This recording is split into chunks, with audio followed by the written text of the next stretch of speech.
Hey, peace, everybody. Peace. What's going on? What's happening? This your girl Tiffany coming through here live in the Fat, and I got a special guest with me today. So I know you guys have seen him before. He's a familiar face throughout the YouTube network. He's been on many platforms. So today or tonight, we're going to be talking about the origin and history of the Nuwaubian Nation. And I want to go into the history about the Noon science. So my guest here, who's a former Nuwaubian himself, who's been in it for a long time, so he knows the information, he knows about the history and all of that. So I want to introduce Brother Chuck Morgan. How you doing, Brother Chuck?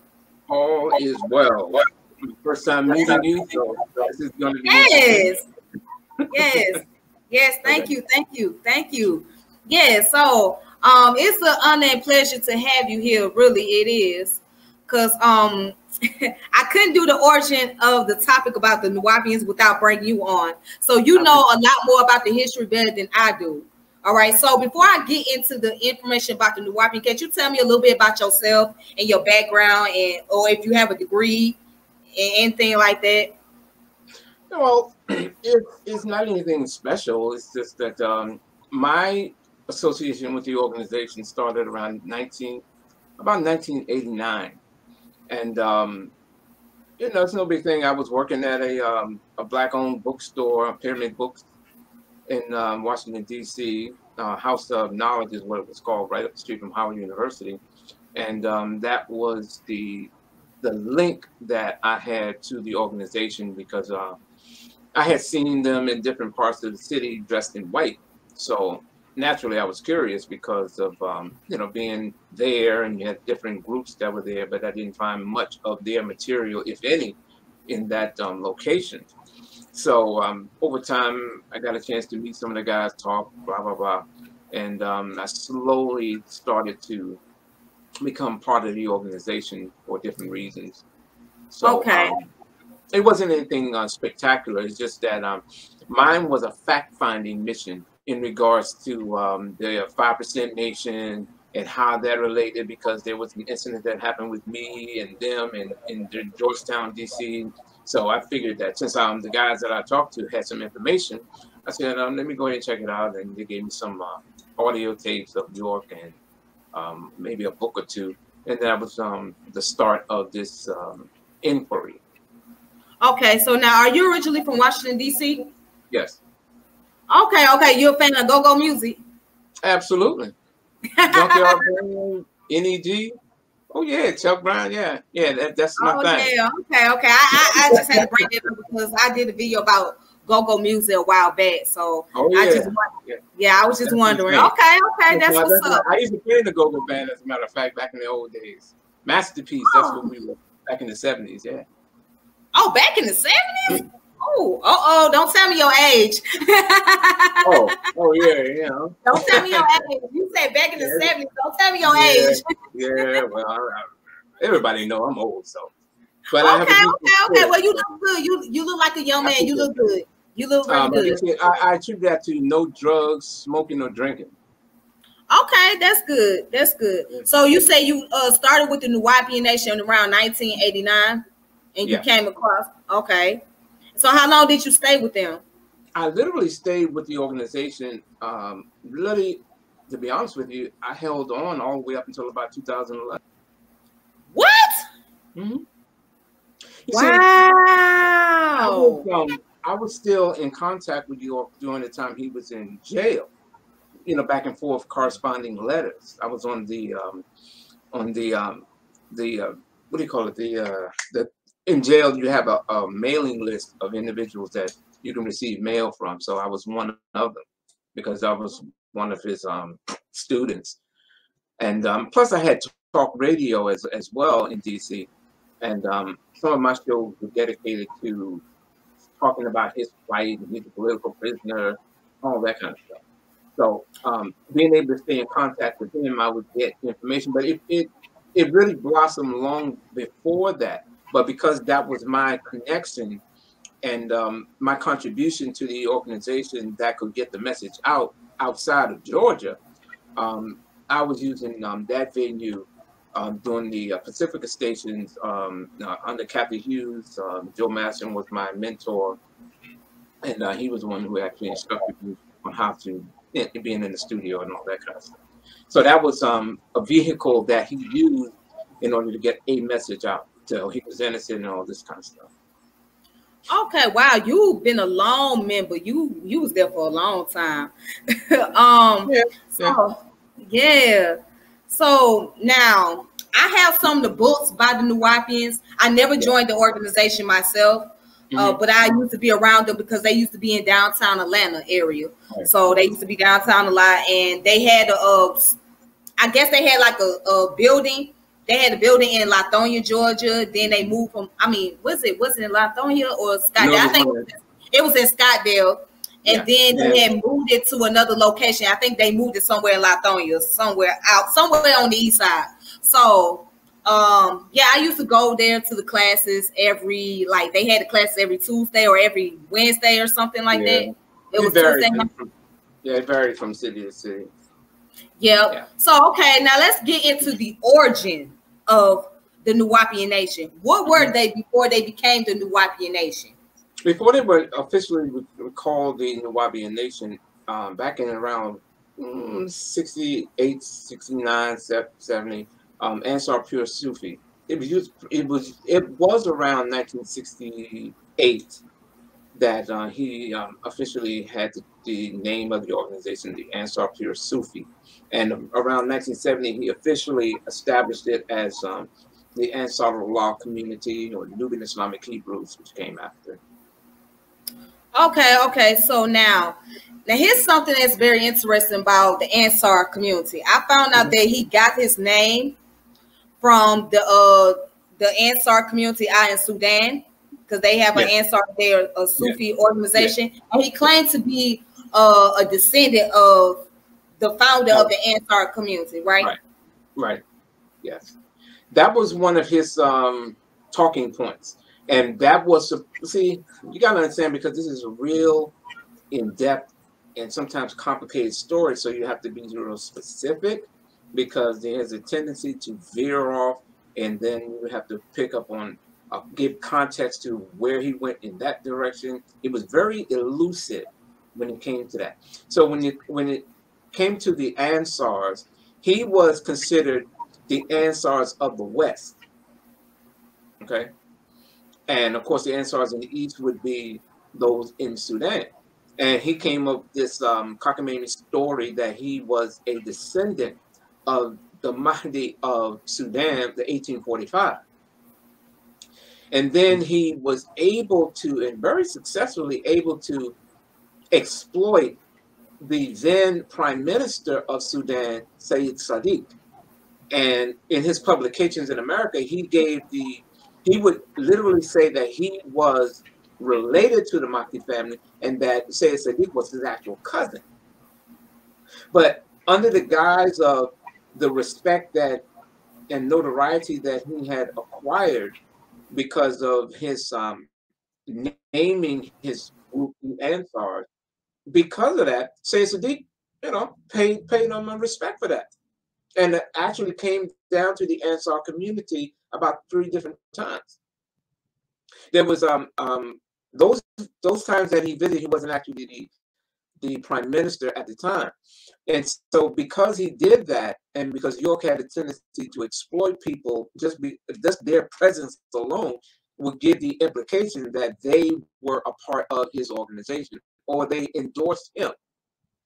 Okay, so he did that on numerous occasions with Sayyid Sadiq, and of course he put those images in the publications and said Ansars from the East meets the West and all that kind of thing. And then he was eventually invited over to Sudan, and that further gave him the cred that he was a part of the Mahdi family, because he took pictures with various individuals and various sites, and then he was heralded as being a part of the family. But you will never find Sayyid Sadiq claiming him to be his cousin, as he laid out in his publications. So that was one of the persons that he used to elevate his status as being something that he wasn't, meaning Malachi York. Wow. Okay. So the question is, where is Dr. Malachi York originally from? Is He was he from? originally, yeah, Boston, Massachusetts. That we do know because it's on his birth certificate. Um, I mean, you can go to my website and you can see that for what it is because it's well documented. Because you see, there's a very inconsistent story with that in regards to him. Because on one hand, he claimed that he was born in Sudan, right?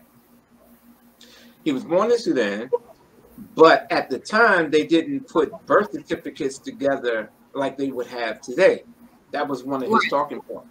And then when that was challenged, he changed it and saying that, oh, it was in the Hall of Records in Sudan, you know, and that certain individuals do have access to it. Matter of fact, he released a audio on this, and he mentioned that they have it in the Hall of Records in Sudan. But then that didn't pan out because there is no such thing. Because he even said that he had the original birth certificate and that he released it, but he never released it. So it wasn't until around the time that Bilal Phillips had challenged him, and Bilal Phillips put out a publication called the Ansar Cult in America, which was an expose on the organization, former members who attested to. I think I remember seeing it. Exactly. And that book is what caused the shift and the change within the doctrine and the overall organization itself. Because with that, York had to change a few things around. He eventually pulled away from Islam, and he spent a good 2 years going after Bilal Phillips and releasing everything on attacking Islam. And then he left Islam, put out an audio, why we use Islam. It's the dumbest religion and you can hide under. I can use this, in the vehicle to establish his cult. And it was from that point that around about 97, when we were known as the Nuwaubian Nation of Moors. Okay, let's talk about that. The Nuwaubian Nation of Moors. From one state to the next, but go ahead. So the Nuwaubian Nation of Moors. Let's go into that. What's the Nuwaubian Nation of Moors? Well, it was, see, by this time York had already relocated the organization down to Georgia. And the property, because when we first went down there, it wasn't set up as like a Moorish thing. It was considered like Native American kind of thing. Because when we went in, one of the things that he said was that he didn't want to have a whole bunch of Negroes infesting Georgia dressed in white jalabias. So what he did was to which kind of shows his lack of research in that area. He had everybody dressed like cowboys. Yes, we would dress like cowboys. And one of the first birthday celebrations that he had down there, back then it was known as Wahani, the Golden City. And we had that quote-unquote Savior's Day, and everybody, for the most part, were dressed in cowboy hats, Stetson boots, jeans, Native American style printed shirts. Because on the route to going down, when he left Brooklyn and relocated to Monticello, New York, when we would go up for the various classes, some were at 19 classes, and Savior's Day, and one of the first things that you noticed when you went through the gates in the area, when going up the mountain, it was Monticello, New York, the Catskills, and it was always gloomy and rainy. So when we went up there, at that time, everything was centered around the Nubian Hebrews, because at that time we were considered, he took the Islamic part off, and it just became Nubian Hebrews, but with a twist, because while we were wearing, because up there he unveiled the outfit that we were going to wear. No longer were we wearing the jalabias, the emma, and the whole thing. We would be wearing this Jewish style attire, which was the yarmulke or kuppah, the golden sash around the waist. It was known as a kameez, is what we wore. It had the brown, red, and green with the little hua symbol, which is supposed to be one of Allah's names.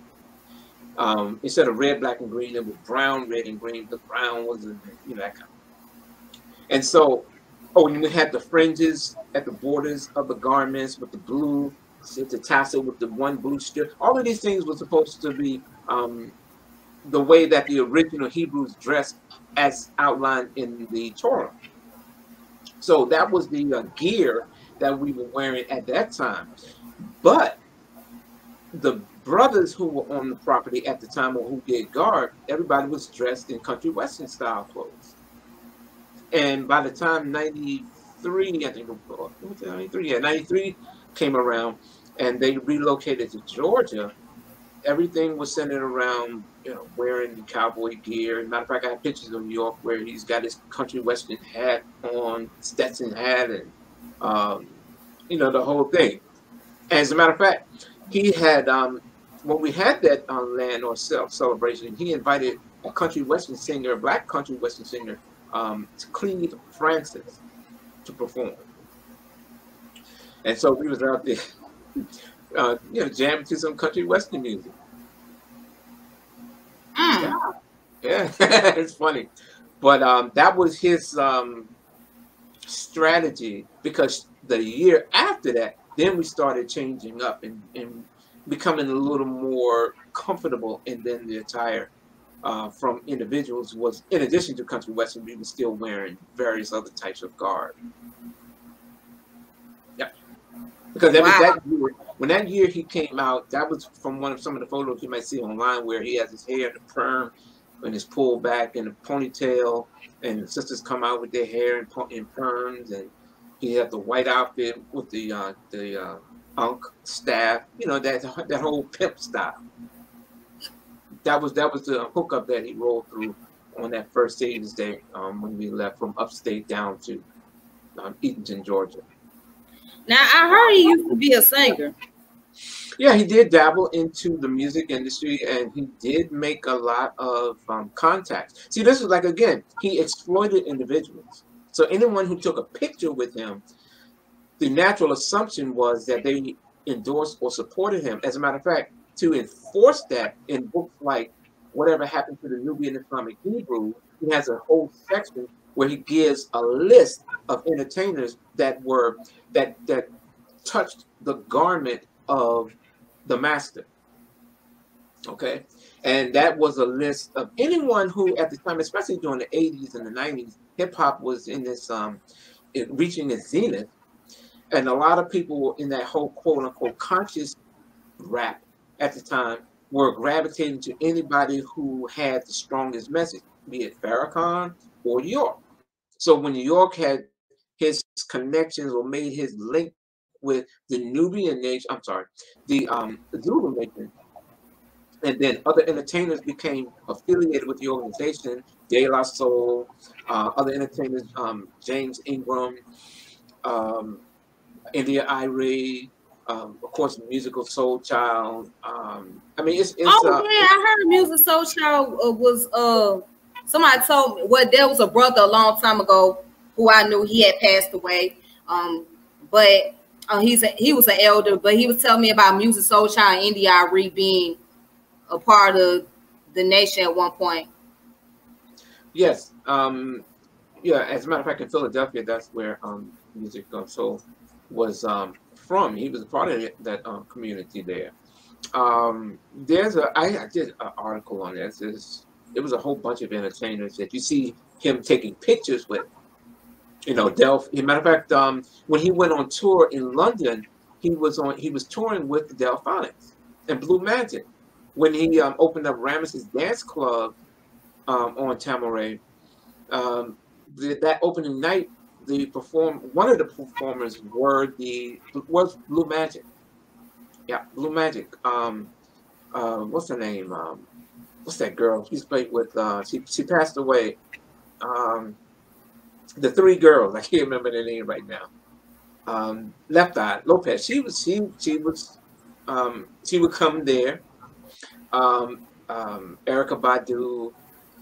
I can give you a whole list of people that York. Maybe not so much. They didn't necessarily gravitate towards the doctrine, but they saw that with the pyramids and the whole thing with the land in Georgia, that was something that everybody wanted to be a part of, or say, oh, I'm down with them, or I need them, because there hadn't been any issues with York other than what was going on back in the late 90s, late 80s in New York. So he had developed a strong following in the entertainment industry. So you can see pictures with he and Russell Simmons, Infume, and one video he did, It's On Me. You see a couple of members from Delphonics there. I talked to a couple of the guys when we would have service day. They would be there. God, I could think of so many people. D Wiz, who is the DJ of Salt and Pepper, he was there. The guys from you got Morpheus. You see sometimes on Garfield's or Sonetta's channel. Morpheus, he was a member of Force MDs, and Force MDs, of course, were Ansar. So York had a recording studio back in New York called York Studio or York Records.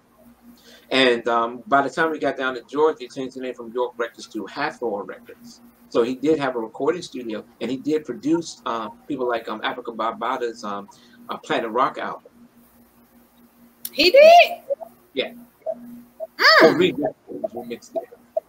Yeah. So because Africa Bambaataa did, took their Shahada. By that time, we were still Ansars, and some of the guys became Muslim.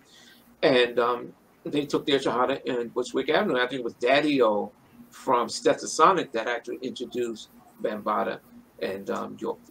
Yeah, so that was how that thing started off. Oh, so wow. He had some good music. I mean, for the most part, it was a flop.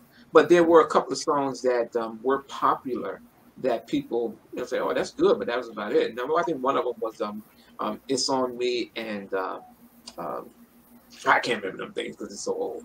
But yeah, the music was something that was short-lived.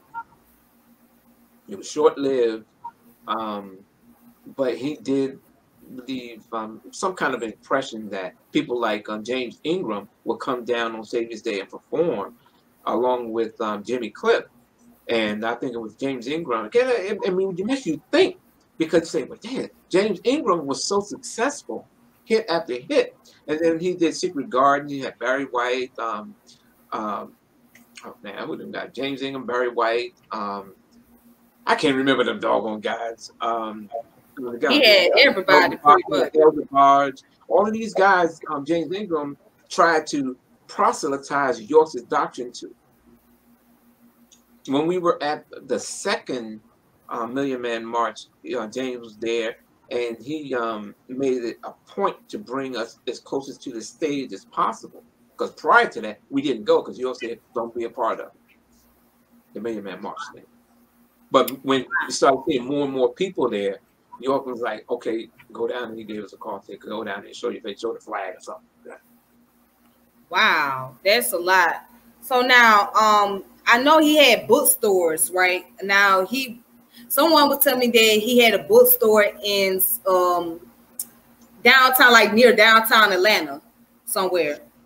On the east. We have bookstores that were in I didn't really go down to Atlanta. Maybe once I went because we were working on the pyramids there.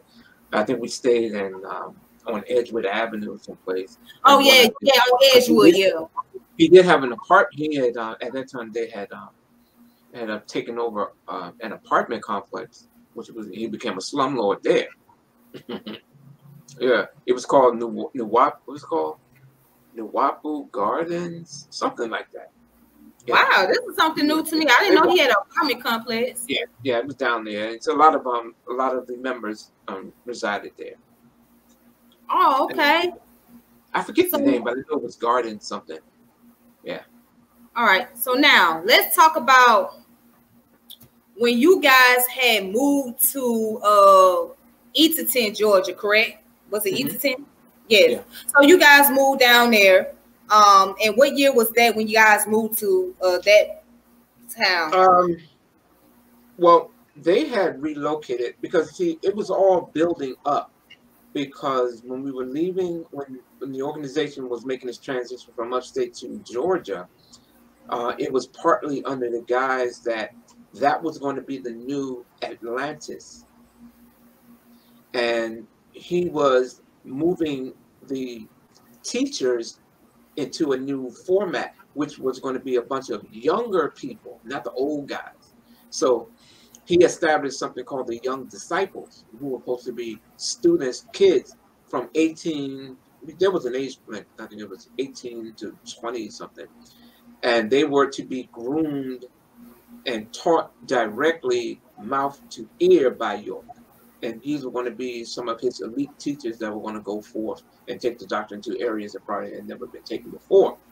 So that was one of the angles that he used to justify or make the claim that why we're moving from upstate down to Georgia. So there was a bunch of different reasons, but that was around 1993.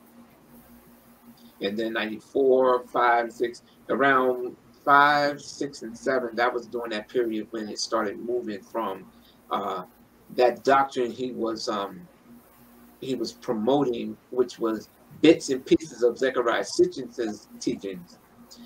And because it was prominent at that time with the whole Earth Chronicles series, so York was parroting everything that Sitchin taught, only altering different portions of it and kind of coloring everybody chocolate. Oh, okay, wow. So how many acres of land was Tama Ray sitting on? How many acres of land did he have? He had so long since I even talked about this. He had it was actually 19 acres that edifices and the different sites where pyramids and the housing. It was about 19 acres that he actually was building on. But he had a total of, I think it was 76 acres of land there. Wow. Yeah, it was pretty big. It had a lake and everything. It was big. Even upstate New York, the property in Monticello was huge. As a matter of fact, that too had a lake.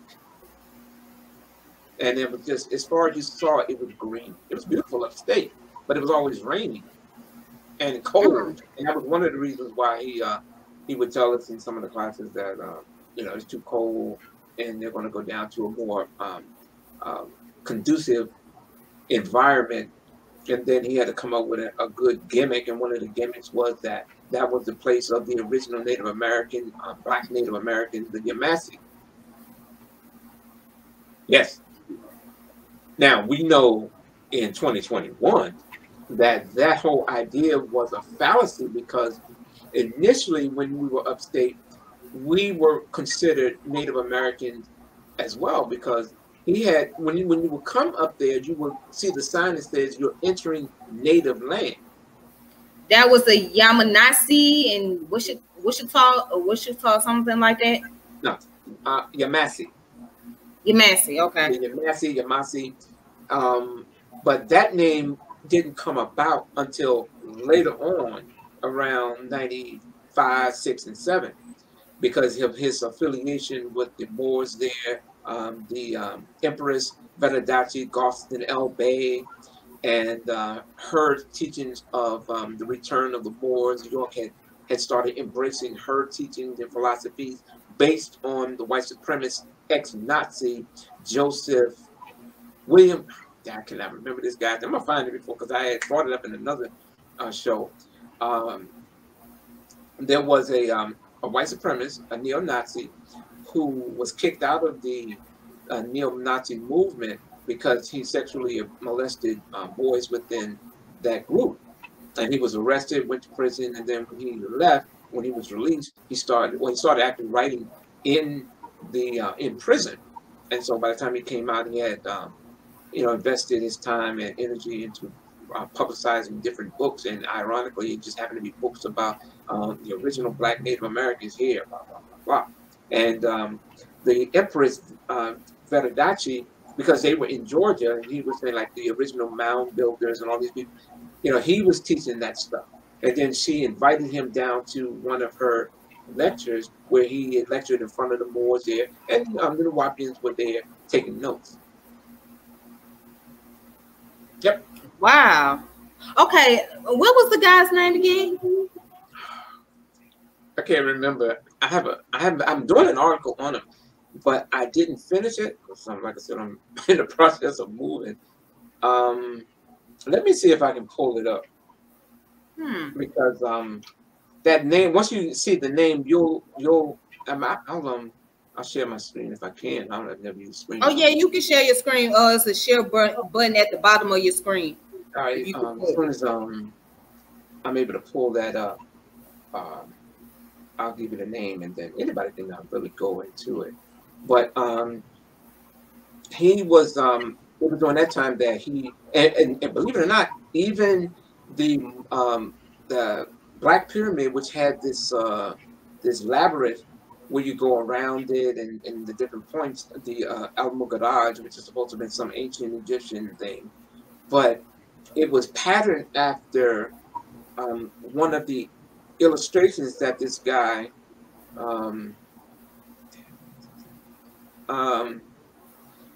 one of the artworks that he used, which was supposed to have been his rendition of what Atlantis looked like. Yeah. Oh, here it is. All right, I found it.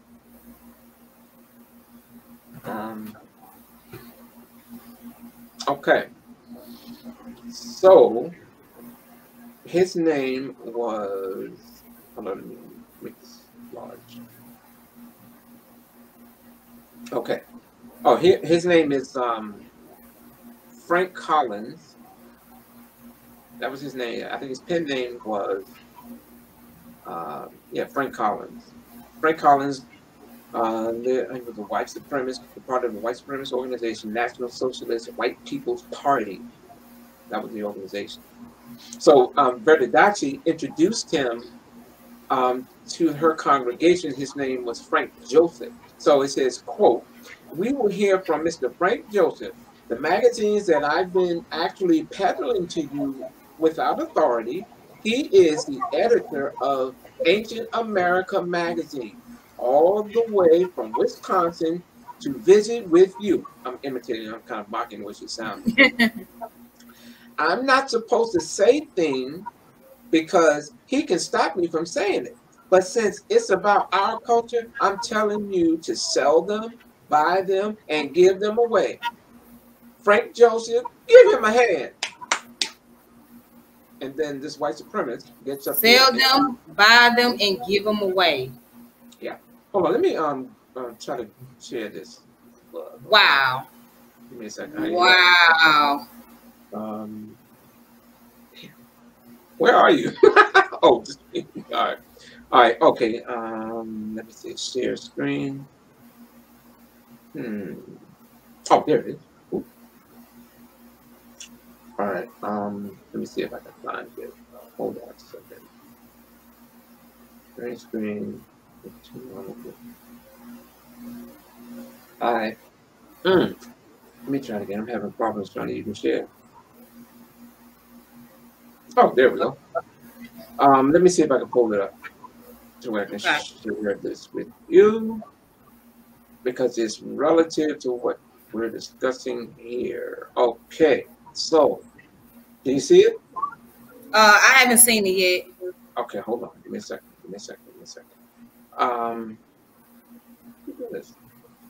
I'm sorry. It's okay. Take your time. Okay. Why it's not sharing? Oh, there it is. Okay. Do you see? All right. Give me a second. 1 second. Any minute now. Okay. Okay. Do you see it? All right. I remember this lady. Yeah. Now I remember. That's the lady. Yeah. She the one that got the Wichita organization, right? Yes. Uh-huh. And it was this lady who, York tried to affiliate himself with, and he started teaching much of what she was advocating. And that was due in part to this individual, Frank Joseph. This is the guy who taught the doctrine of the Washita original mound builders and all that stuff that she was promoting at the time. Yeah, I hadn't. This article's not finished, so I'm actually showing you, my website, and here's something in the raw form. Actually, the Nuwaubians did Malachi York magnify and promote neo-Nazi propaganda. Wow. So he was in cool. Wow. So he actually linked up with this guy to get some information about the Black Native Americans. Yeah, because that was part of their doctrine, being the original mound builders, Moors, et cetera, et cetera. So what York did was he laid claim to being the Yamasee. Okay, saying that we were the original Yamasee, but in upstate New York, we weren't known as Massey. We were referred to as the Shoshone Native. The Shoshone Nubian tribes. Yes, the Shoshone, which are a people of the lower plains in the west, in Pacific Northwest, the people that we generally associate with the image of what a Native American looks like. They were known as a Shoshone. But he added the Shoshone Nubian tribes. Only because different groups he would invite up to the property to perform. So York was very skillful in exploiting people to give the impression that they were with him. So when he would invite different Native Americans for a powwow, the implication was, oh, he's down with York. Or they're down, or they're in some way affiliated. He's been doing this forever. He did that to politicians, entertainers. He's done that to everybody. Let me another example. There was a voter registration drive that was going on in Georgia around 2001, and York had invited Jesse Jackson and his Rainbow Push organization to go and sign people up for voting. And the voter registration was set up on Tamaray. So York had made it a major celebration that Jesse Jackson was coming down. Al Sharpton came as well all the time. And at that time we were pretending to be Freemasons and the whole regalia and all this, real elaborate stuff. So you had all these brothers that were dressed as either Masons, Shriners, Knights of Columbus.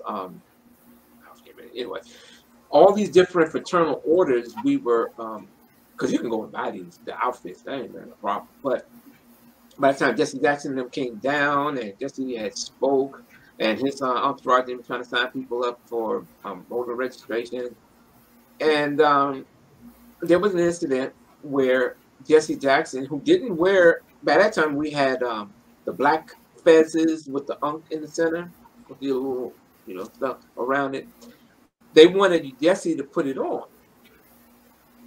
And, Jesse, he's a media magnet, so he knows how to play it. But he also probably, figured that York was trying to use him for something else. So he would grab the crown and he would pretend like he was going to put it on, and then he didn't put it on. But what had happened was the publication, a newsletter that came out, the Nuwaubian newsletter, had a Photoshop of Jesse Jackson wearing the crown, the Nuwaubian fez, given the implication, even literally saying Jesse Jackson being a Nuwaubian.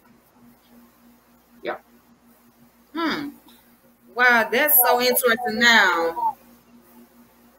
That's interesting. He tried to convince Jesse Jackson to become a Nuwaubian, and Jesse Jackson wasn't going for it. Here's the thing. York never came out. York did not come out because York had made some disparaging statements about Jesse Jackson years prior, saying that he was implicated in the assassination of Martin Luther King. So, but that whatever it didn't seem to matter because he was trying to build a legitimacy for himself because he was saying that if we're Freemasons, we can't be labeled a cult because every doctors are Freemasons, politicians, lawyers, you know. So if we are Masons, how can we be labeled a cult? And that was always his thing. He hated the idea of being connected or labeled a cult. So he would use trick language or play word games. Say, "Oh yeah, we're a culture." You know, so yeah, we're a cult. Because cult means culture.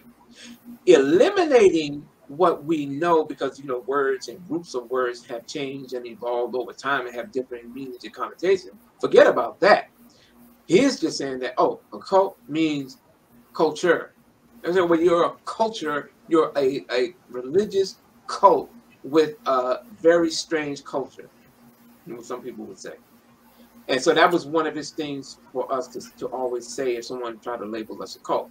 But then he would use the same connotation of what a cult is as having a flamboyant character that the organizational group adheres to and holds so sacred that he's considered their God. So he would use that in reference to other people, but not when it came to him. Yeah. Woo. So I'm jumping all over the place, but I'm just giving you a quick overview in different stages of how the organization metamorphosized and the different ways that York was able to try to build his notoriety without coming off as being some type of weirdo. Wow. Now, I got plenty of books. I got plenty of books right here. So now, and I have a newspaper. It's an old newspaper. It's the Nuwaubian Morris Newsletter. Are you familiar with this? I used to sell them, yep. Yeah. So this one says, "Who are the real mulattoes?" Yeah, I remember that one. That's a classic. Yep. It's a classic. Okay, so what do you remember most about this one? Let's talk a little bit about this one. What do you remember the most? Oh, I remember, well, for one, on the cover you got Timothy McVeigh, and it was shortly after that time when that Oklahoma City situation had occurred. In that newsletter, they center around a lot of the alleged documentation of the original Moors and Native Americans as being quote unquote black. And that was during that same time that he was had his affiliation with Veridachi, the Empress. And it was also during this time that he was trying to connect his own bloodline to not only Native Americans, but specifically with what was her name? She was in the book on the first page of the Black Indians book. Diana Fletcher. Her name was Diana Fletcher. York was trying, because when I and another individual were told to go down to the National Archives in Washington, D.C. to pull up his family line by name, various names we're supposed to look up and find the connection between he and that being in his family. So Diana Fletcher was supposed to, according to him, was supposed to have been one of his aunts. No, it didn't happen. It wasn't true. So I had to report to him that no, we couldn't find any Native American ancestry with the York name. And he wasn't too happy about that. So what had happened was he would release further publications like Let's Set the Record Straight, which was all supposed to be a who's who in America or around the world of Black people and their origins. And so those publications, those little newsletters, there was a bunch of them. Ben York, because York was pushing the narrative that he was related to Ben York of the Lewis and Clark expedition. This didn't start back in the latter part of the 90s. This happened in upstate New York. Because when we went upstate, you would see the statue of Ben York that York had was made of plaster that he had made or had it crafted. And then one of the catchphrases, we had T-shirts and the mantras, which was "kin to Ben York." Because the name York was there, naturally it had to have been him, his family line. That was never established as being factual. And even when I saw the family tree, Ben York is not there. Wow. Wow. Yeah. So I see this picture of Dr. York right here and his little Native American guard. Mm-hmm. Yeah. That was the chief. Yeah, Chief Black Eagle. And I always tell people when I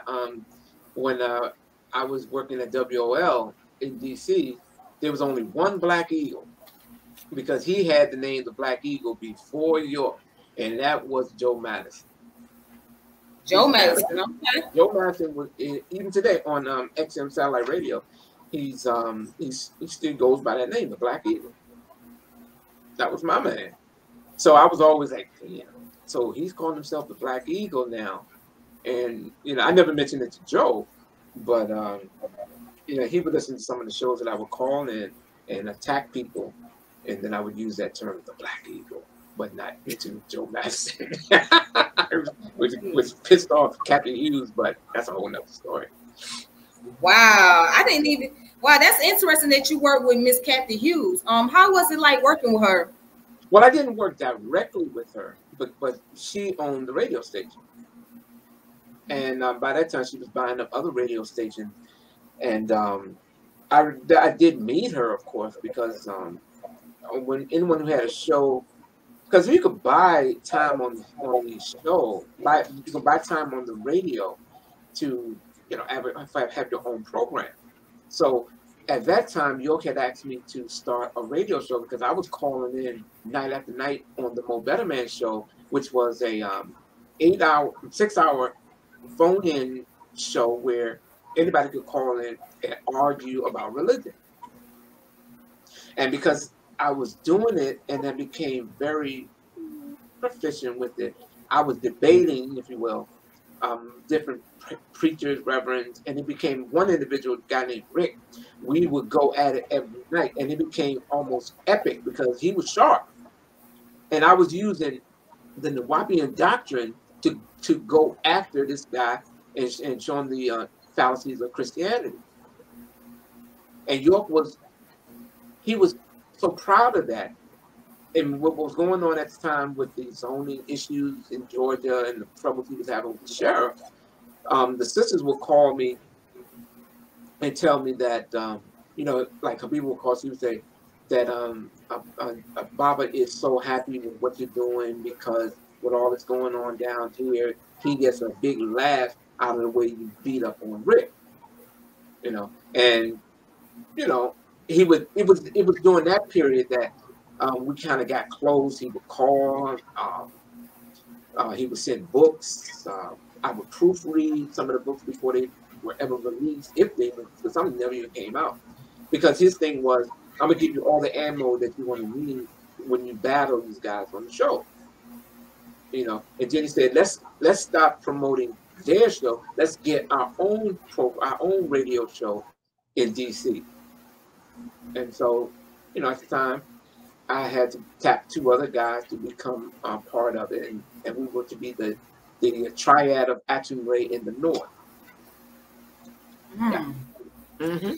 So and to make it a long story short, we would sit down on a Saturday and discuss, promotions and how if you have a show, what you have to do to promote it, and then you have to do a 10-second promo for the show because you need to elevate your program, blah blah blah. Because at that time she was really becoming. This was before she had got linked up with XM,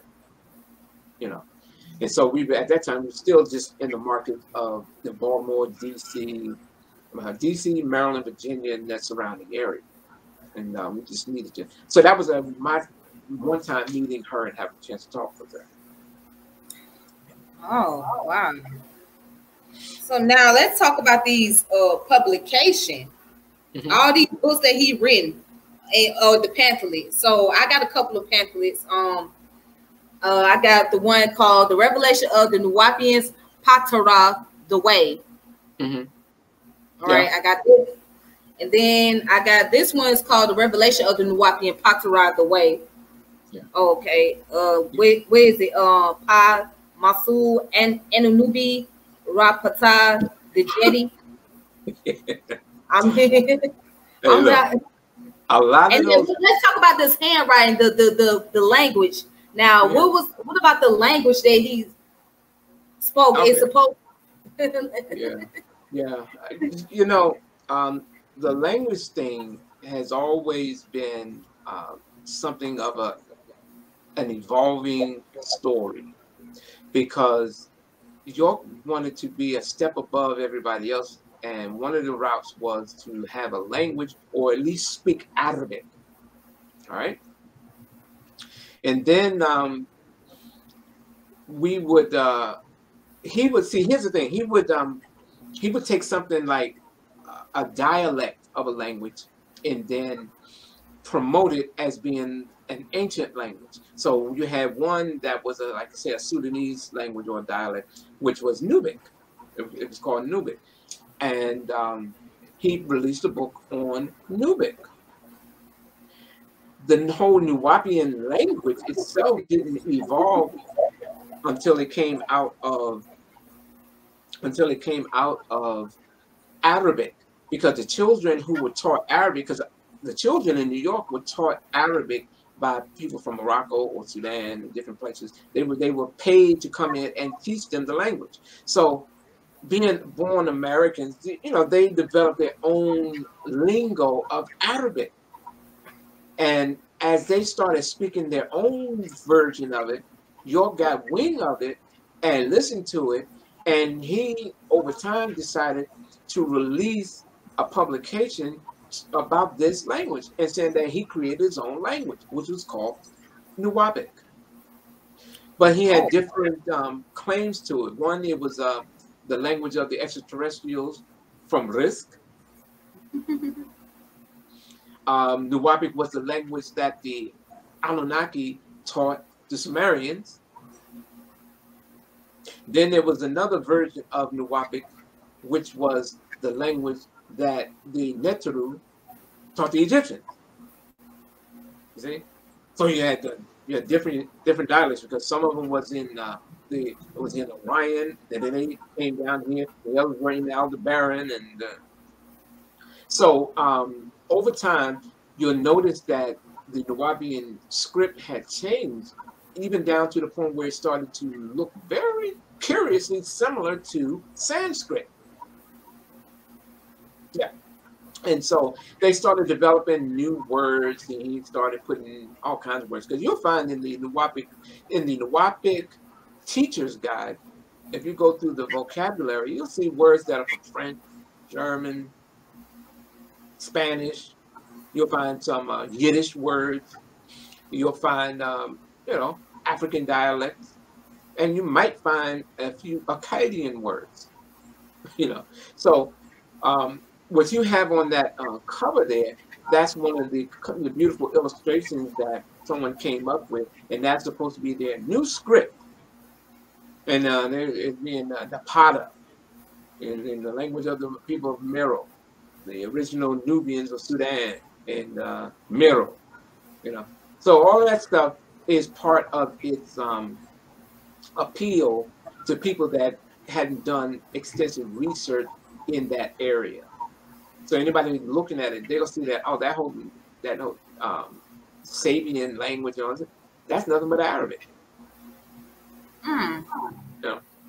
These are people in that region who spoke an Arabic language or a version of it. So Nuwapic is essentially corrupted Arabic. That over the years, new words, it had become innovated to come and sound like something else. Wow. To put it in a nutshell, I always like to say that Nuwapic is a conlang. And a conlang is a language created in modern times. just like Klingon language. You know, if you ever talk to a Trekkie, someone who's a real strong Star Trek nerd, the Klingon language has conjugations, verbs, vowels, um, uh, an entire grammatical library, and they speak it. You know, and that is a con language. People say, well, it's not from some planet, another planet. It's from here, and the same thing is with the Wapit. Mm. But the root is Arabic. Oh, okay. I kind of figured it because it has some type of like when they speak it, like you can hear the Arabic sound in it. Because I used to practice Islam growing up, so yeah. So I was around people that spoke Arabic, and so when you hear them when you hear the Nuwapians communicate with each other in their little language, because I have heard them communicate with each other, it sounds like some form of Arabic or broken Arabic. Yeah. Now this was brought up in at the trial as well. Nikki Lopez had mentioned it when they wanted some insight into, what was taking place in upstate New York, and then she was mentioning at that time how we were moving from the Islamic doctrine into this Jewish or Hebrew thing, and in the course of that, the language that the children were speaking that left from Brooklyn, some of the selected children, they were still speaking that version of Arabic. They knew Arabic itself, but they also relied, when they would communicate amongst themselves, their own version of Arabic. Just like guys in the community, in debate, because brothers who were American born were taught to speak Arabic, or at least try to. We started developing our own little versions of it, and it got so crazy that we should joke about it, call it English big. It was Arabic and English, so yeah, English big.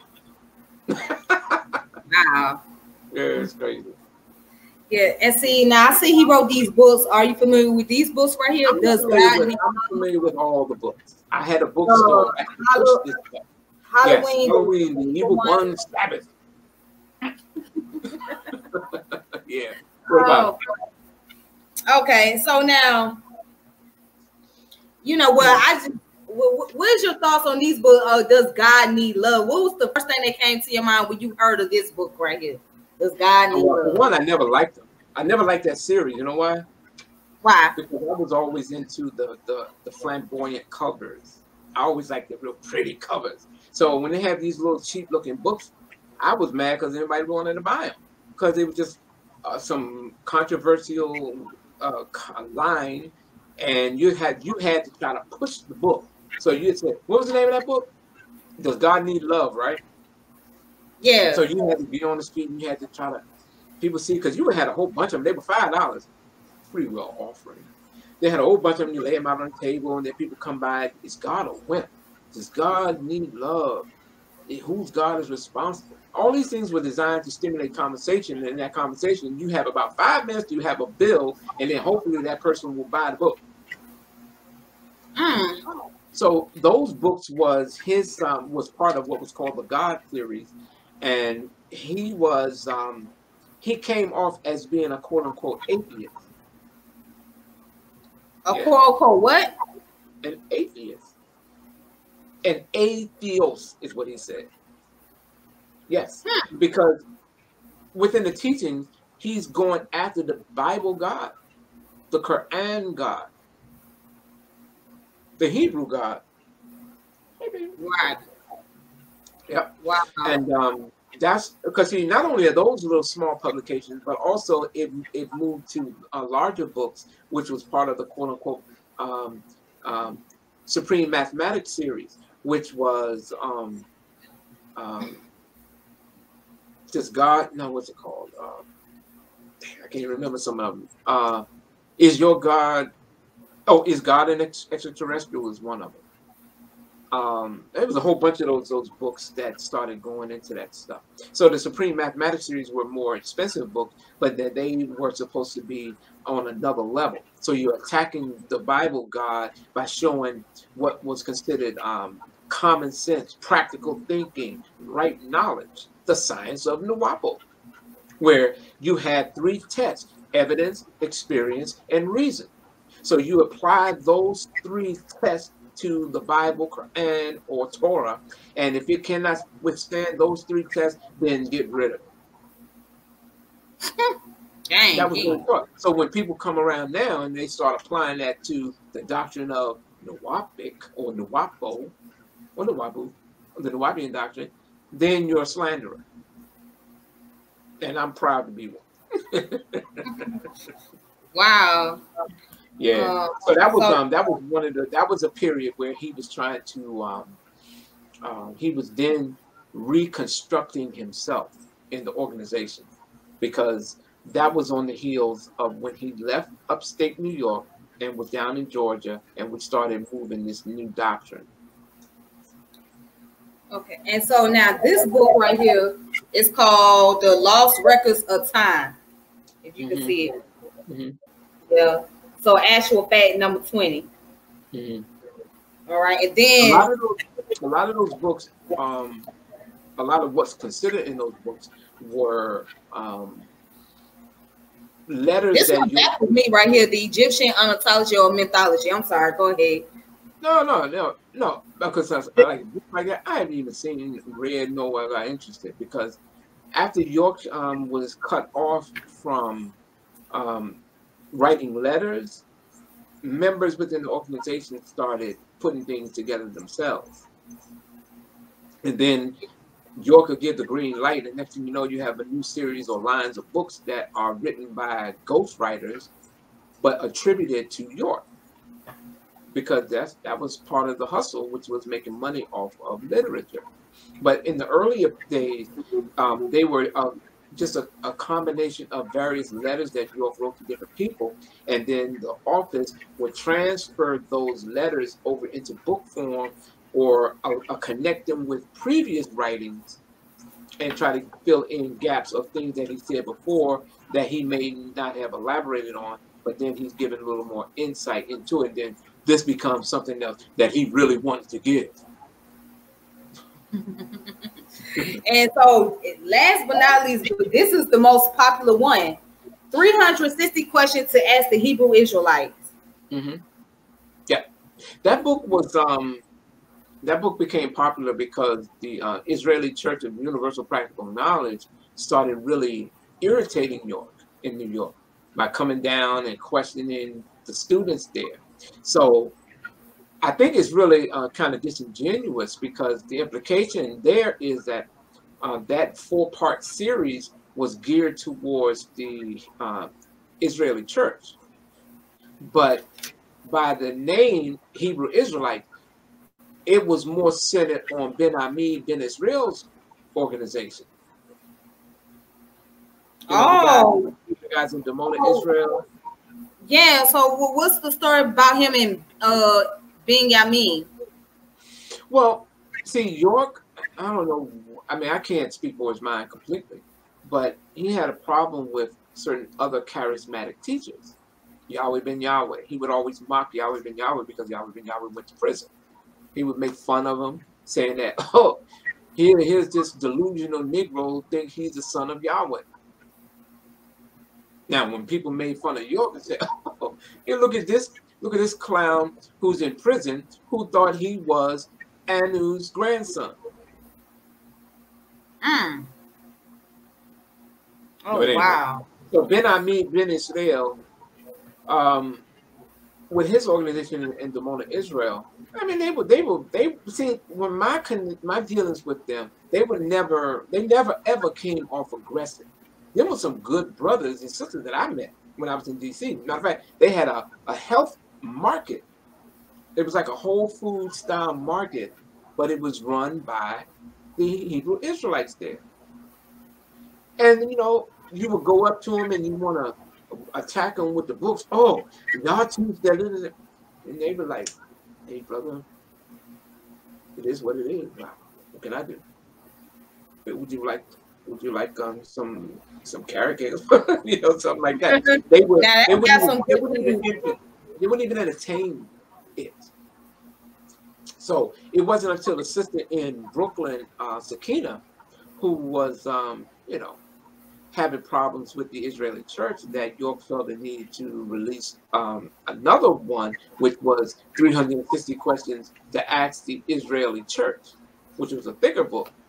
Oh. And that publication she was supposed to use to go after them. So it was stylized. It was stylized in the same format of 360 questions to ask the Orthodox Sunni Muslims. So, wow. As an irony, my website, nuwaubianism.com, is patterned just after the way York did it. 360 questions to ask the Nuwaubians. So I did it exactly the way he did it.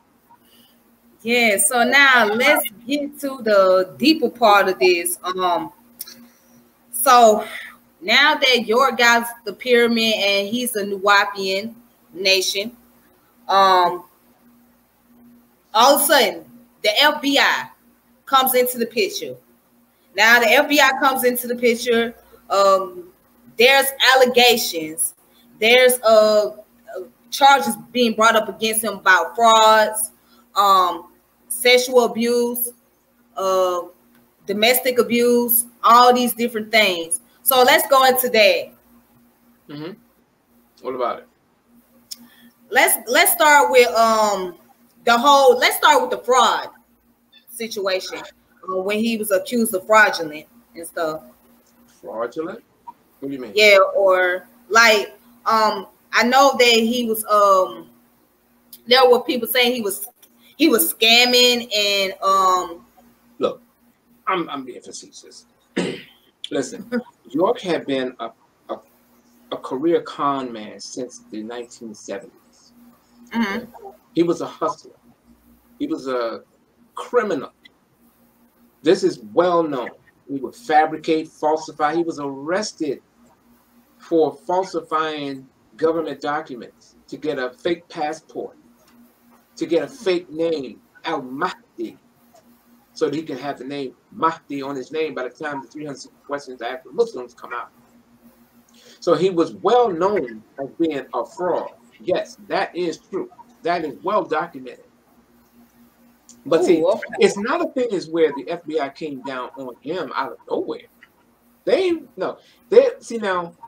kind of, and this is in the various reports on York, that when you do the research into what the FBI had as a file on him, is that they didn't even want to deal with him because it was right on the heels of that whole coming out of the black experience in the 1960s and the COINTELPRO, and they didn't want to come off as being one of those type of issues again. So York kind of was given a little pass for a long, long time. Wow. Because even Ed Koch had awarded York a citizen award for cleaning up one of the boroughs in Brooklyn, which was that strip of that drug strip in Brooklyn, Bushwick Avenue, because that was run by the I think that was run by the Gambinos at the time. I do know that. And the Gambinos. Yeah. Who were the Gambinos? That was the Italians who were pushing the drug trade in Brooklyn.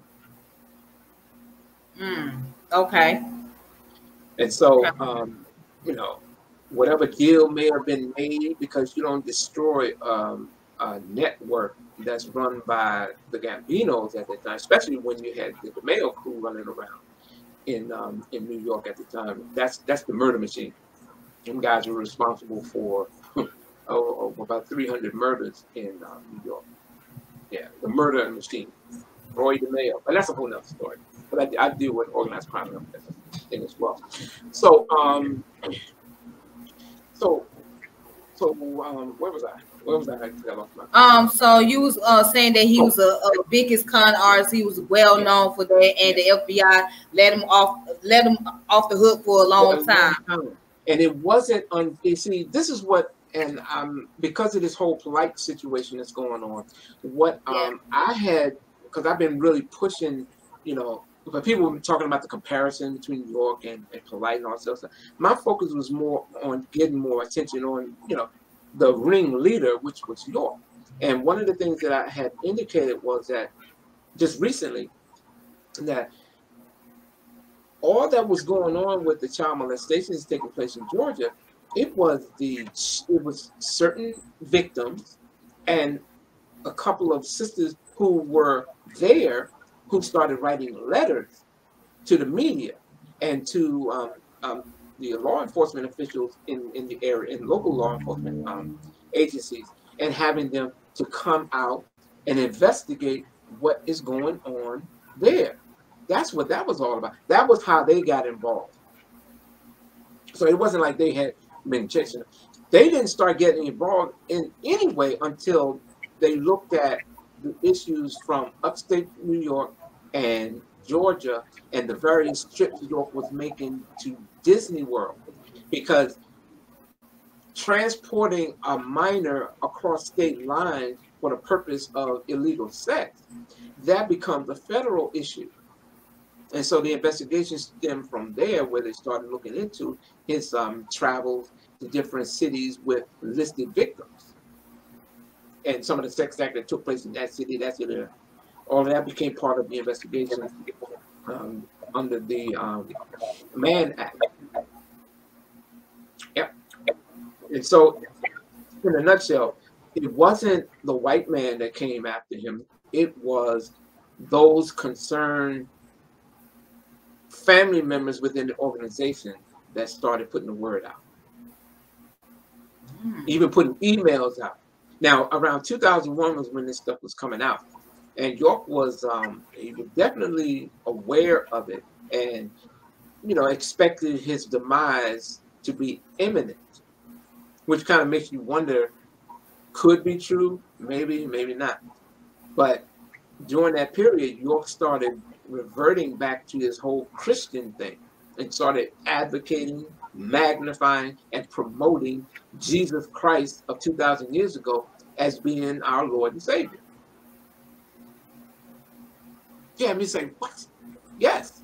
Because with all of the books that had come down that was attacking Christianity, Jesus, and all this other stuff, and religion in general, now there's something wrong. We got to go back to that. And then York, of course, being the magic man, he started giving lectures attacking people who were saying that something is wrong with that. Then he said, I knew what I was saying in Christianity. He released the audio called, "You Want to Question Me, and I Taught You." On that audio, he's blasting Nuwaubians or anybody that doesn't want to get on board with his new position on Christianity, and that he's being our Lord and Savior. Because he said that he had this revelation or this epiphany when he was watching the Word channel on a local station in Georgia, and where he was watching this preacher talking, and then the preacher stopped and looked at the camera and said, "I'm talking to you, Malachi."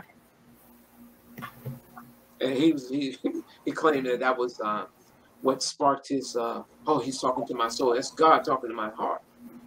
And from that point on, he starts elaborating on Christianity and how Jesus of 2,000 years ago, he's real. And then you see billboards going up in Georgia of Jesus. He's real. Holy Seed Baptist Synagogue. The Egyptian Church of Christ. These were new doctrines within the Nuwaubian doctrine that was focused on Christianity being real, contradicting what he had previously written and spoke about for decades. But he was successful in spinning and convincing these people who wanted to believe anything York would say and say, "Oh, those were all schools." The school of Christianity, the school of Islam, the school of Judaism, the UFO school. All these are supposed to be schools. So in saying that, he's then able to, in their mind, convince them that, oh, it's not a lie. It's only true within those schools. Once you're outside of those schools, then it's not true. But in the school, it's true. So whatever I taught in the school, it was true. So people were perplexed and scratching their head. Well, Are we going back to school? Are we going back into Christianity? I thought we passed that school. But York's remedy was that Jesus is real because he's my heart. And what's wrong with accepting the Lord Jesus Christ as your personal Savior? So he take off the own chant coming off of the Black Pyramid or the mirror and start having Jesus songs go out. He would blast a song from Zapp, Roger Troutman, we're talking about Jesus. Oh yeah. So he just started losing his credibility for a lot of people, but people who were the diehard members, you know, they didn't have anything else going for them in life, so they're just going to stick around. Wow. So at that point, the people started to become a little confused. They're like, okay, which way do we go? Do we go here? Do we go there? Where are you trying to take us? Yeah, so that was always the thing. Where are you taking us? Where do we go from here? And there was no direction. Because remember, York, I don't know if you remember, but York always said, there will come a time when there will be no guidance. Wow. No guidance. Yeah. Wow. Said, no matter what they have on me, you cling to the doctrine. Whatever they have on me in video, you cling to the doctrine. Now that you look at the doctrine, you see that it's absolutely pseudo. What is there left? It's like salt without any flavor.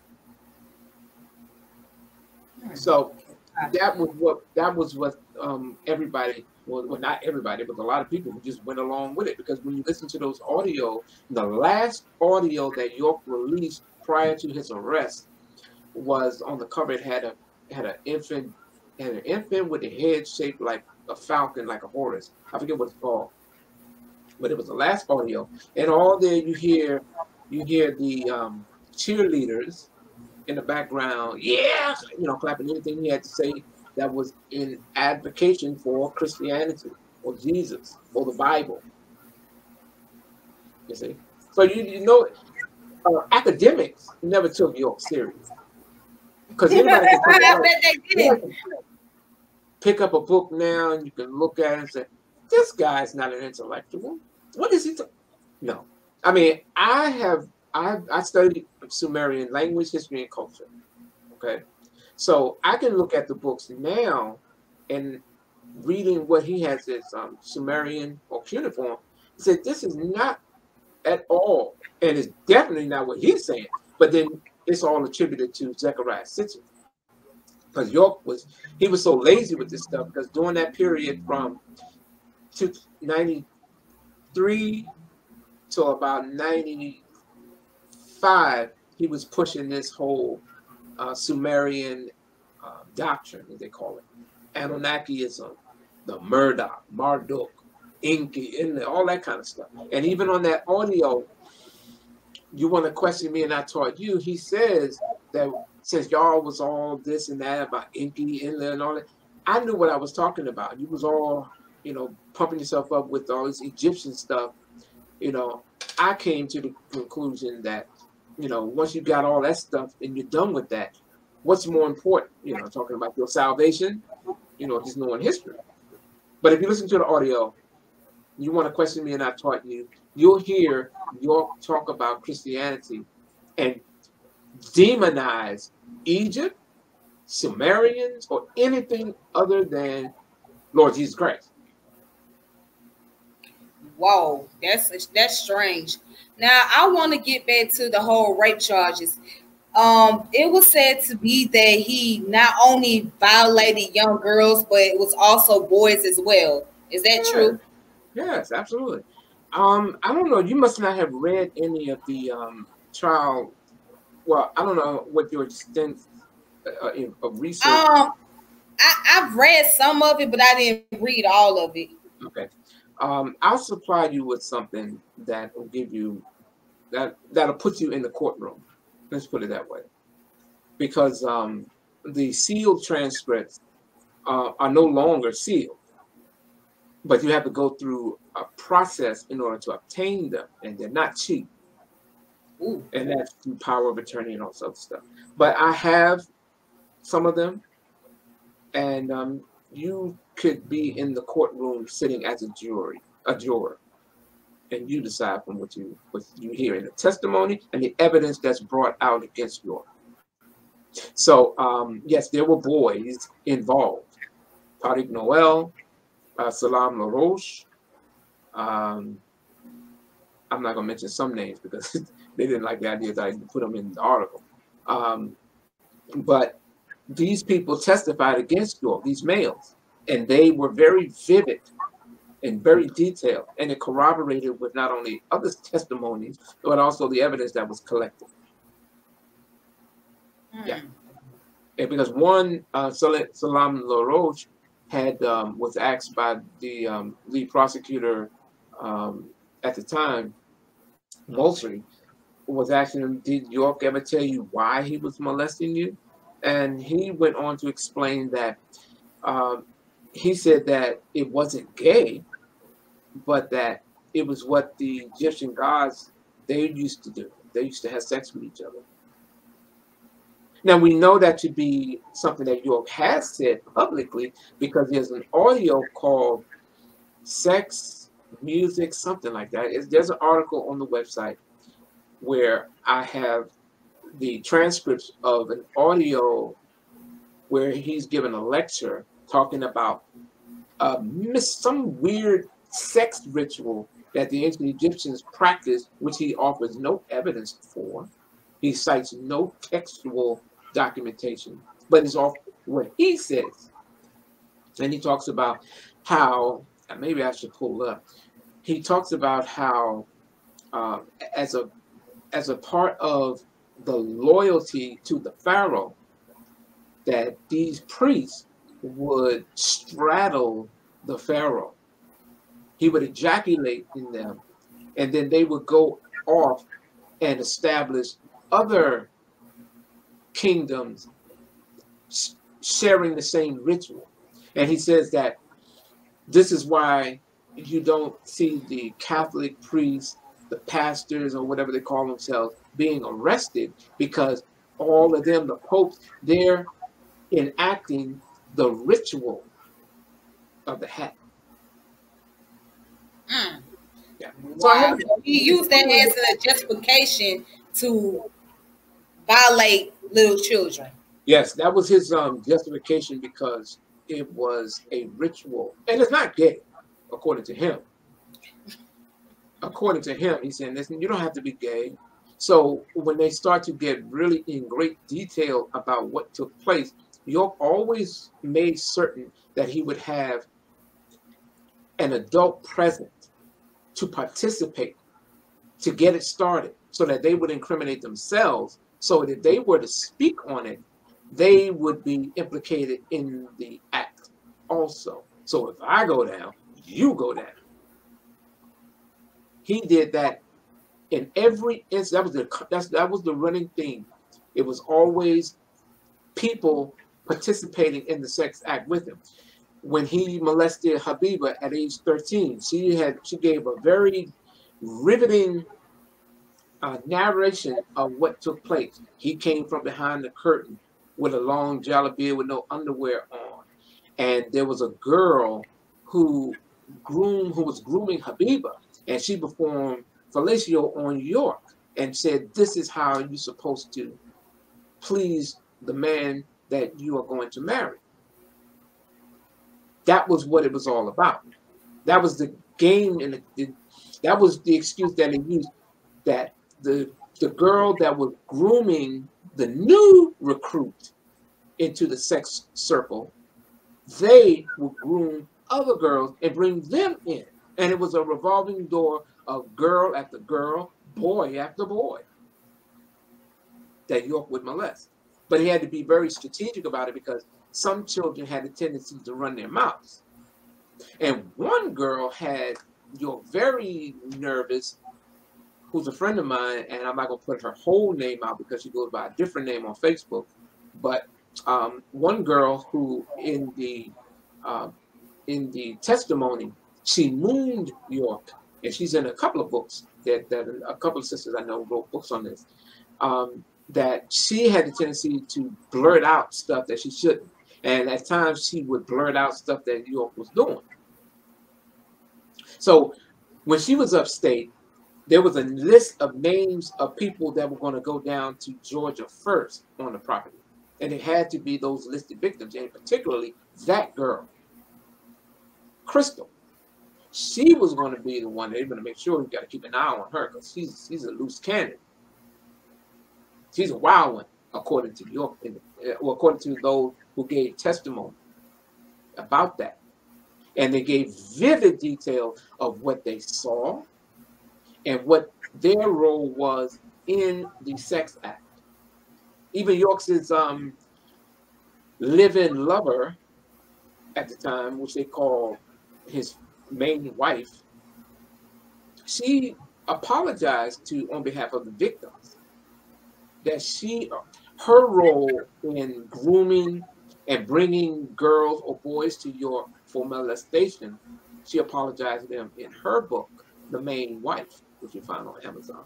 She doesn't go by her name, but that was her way because she was still on probation, so she couldn't have anything to deal with the children itself or any racial form that I would be seen as some form of bothering or trying to antagonize them. So, so to make it all real fast, long story short,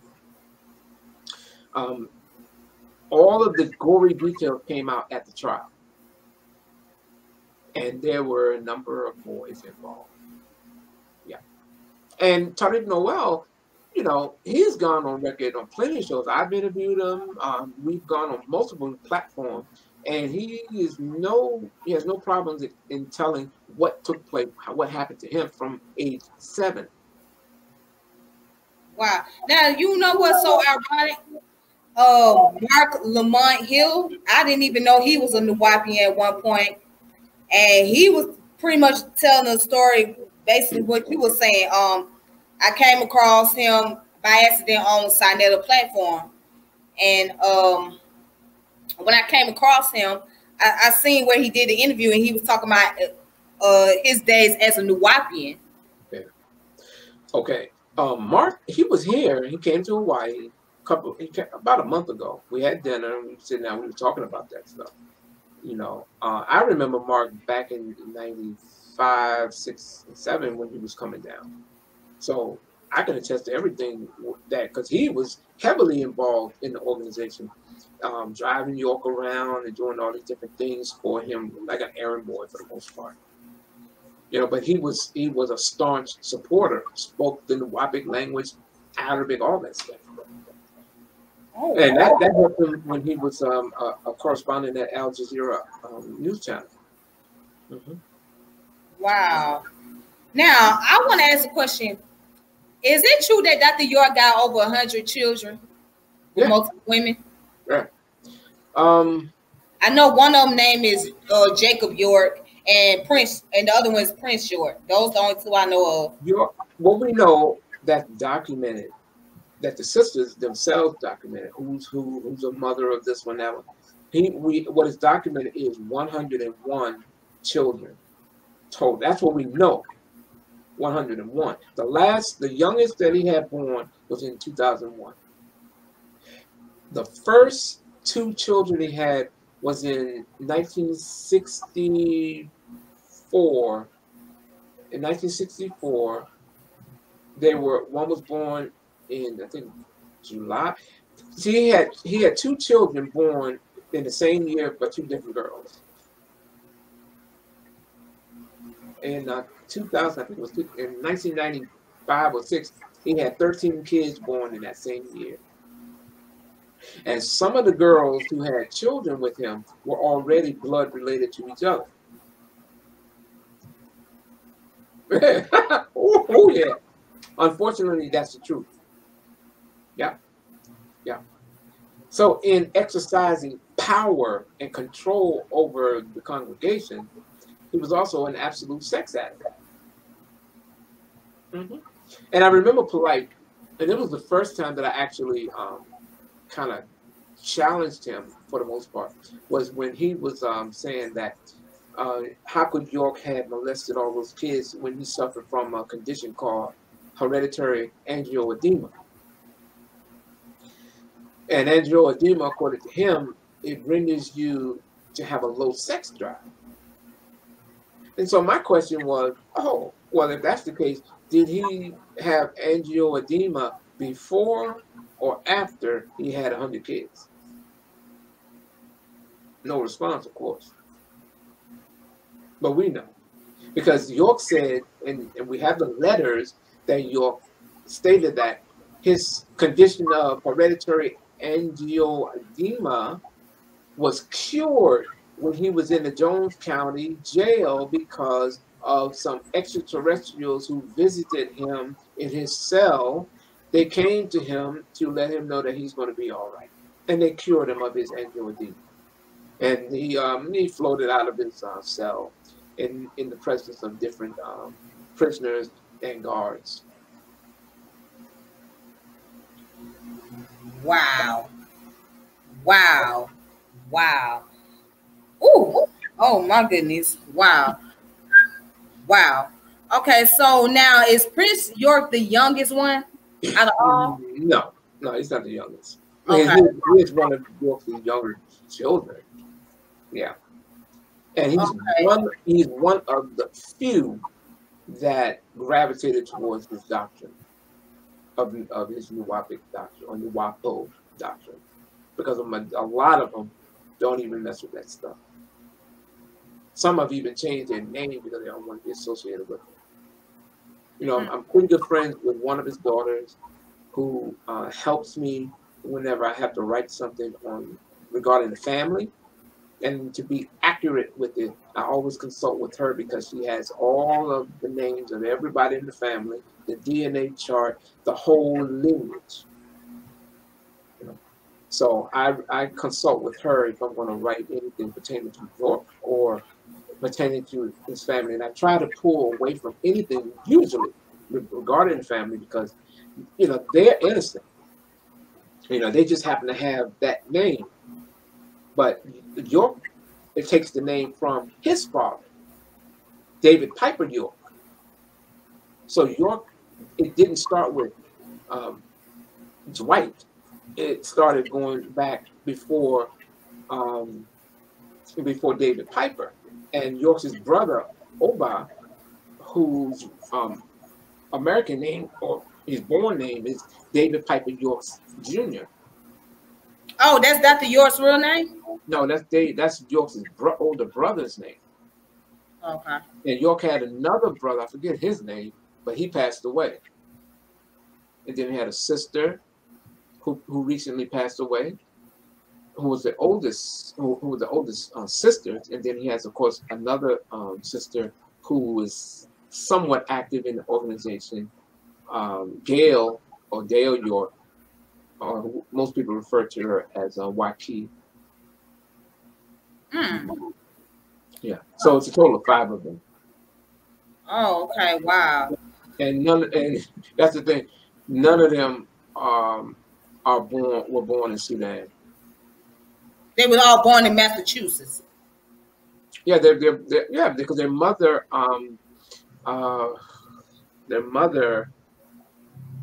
Fatima, rest in peace.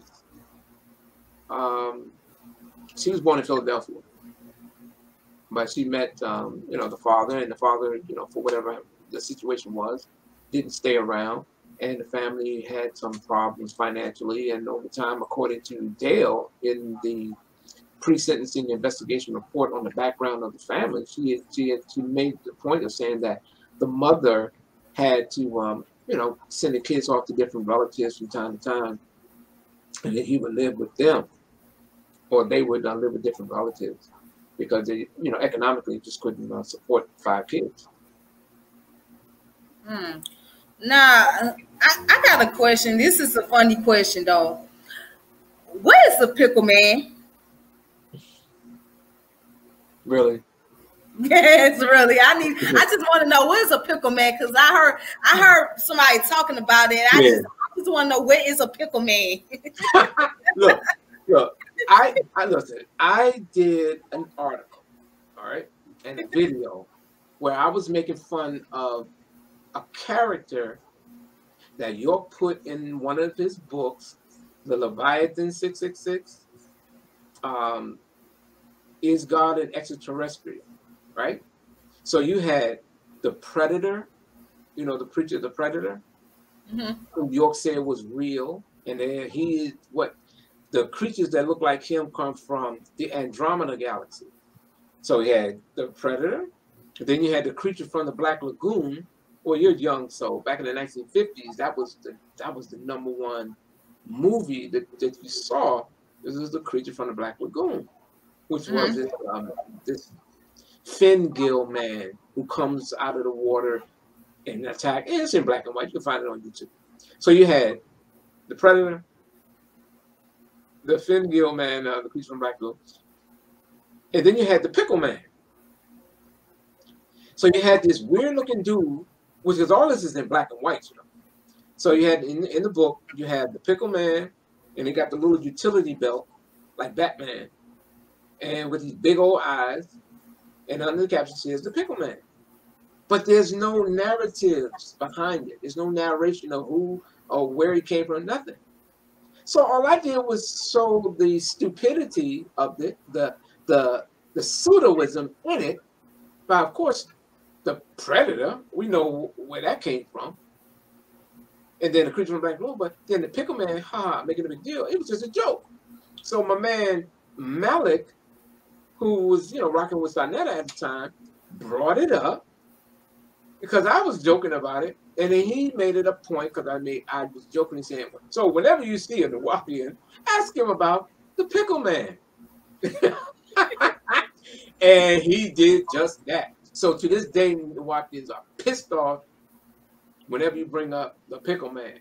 Even perhaps I watched somebody had brought up Ramses Richardson, they call Chris York. They brought it up to him.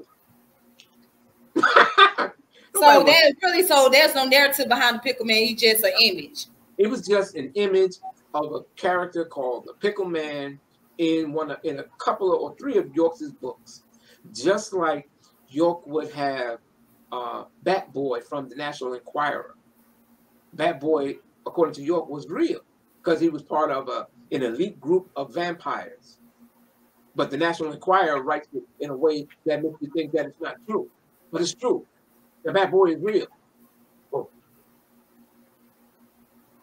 Wow. Yeah. And this is what people are telling other people that Dr. York, man, that brother was deep. Man, I don't know about all that stuff that happened, and, you know, all that sex, but all I know is, man, that brother, he was sharp. The stuff he taught, that right knowledge, can nobody touch his teaching. That, when I hear that, I know those people don't know what they're talking about because they don't study the book. Right. No, they don't. Right. But I guess because York was so popular back in the 90s, during that time period, especially like you said, you know, amongst the celebrities and amongst the hip hop community. So a lot of people would just like gravitating to his teaching and stuff. You know what's so funny? When Jay-Z first came out in his early years, you know, as a young rapper, there was a video that he was in. I seen them, and I seen some people that was Nuwaubian. They had the picture of Dr. York in the background. Yeah, they had. Well, yeah, you had that because Jaz-O was Jay-Z's mentor, and Jaz-O was heavily into the Ansars. Okay, so naturally he spread York's doctrinal teachings on to Jay-Z, and they incorporated that in as part of that lyrical, conscious type of rap music at the time. And in that video you're talking about, you see him with one of York's son, Jacob York. Oh. So there was a number of guys who did videos featuring the Ansars. You had a group called, what the hell they called? They did a song called Peach Fuzz. It was some bubblegum type of rap music that came out, some solo. It was a minor hit, but it was called Peach Fuzz. You can see it on BET or Friday Night Video, where you see York, you see the guys wearing the jalapenos and things. That was their homage to him, because people at the time really respected York. Because one thing I will say, York had the gift of gab. He was a perfectionist in the art of word gymnastics, and he knew how to get a person to listen to him, how to express himself to where you get the point. So when he would do lectures and what he's teaching, sure, he was coming out of the Bible and the Quran. He had memorized various Quranic surahs to give the impression that he was a fluent Arabic-speaking person. So he was able to do all of these things. And for the most part, some of the things that he did bring up were true. The contradictions, all these other issues that were attested to biblically, or what was there in those books, he would take that notoriety as being someone being truthful, and then spreading this new type of pseudoistic, weird type of teaching.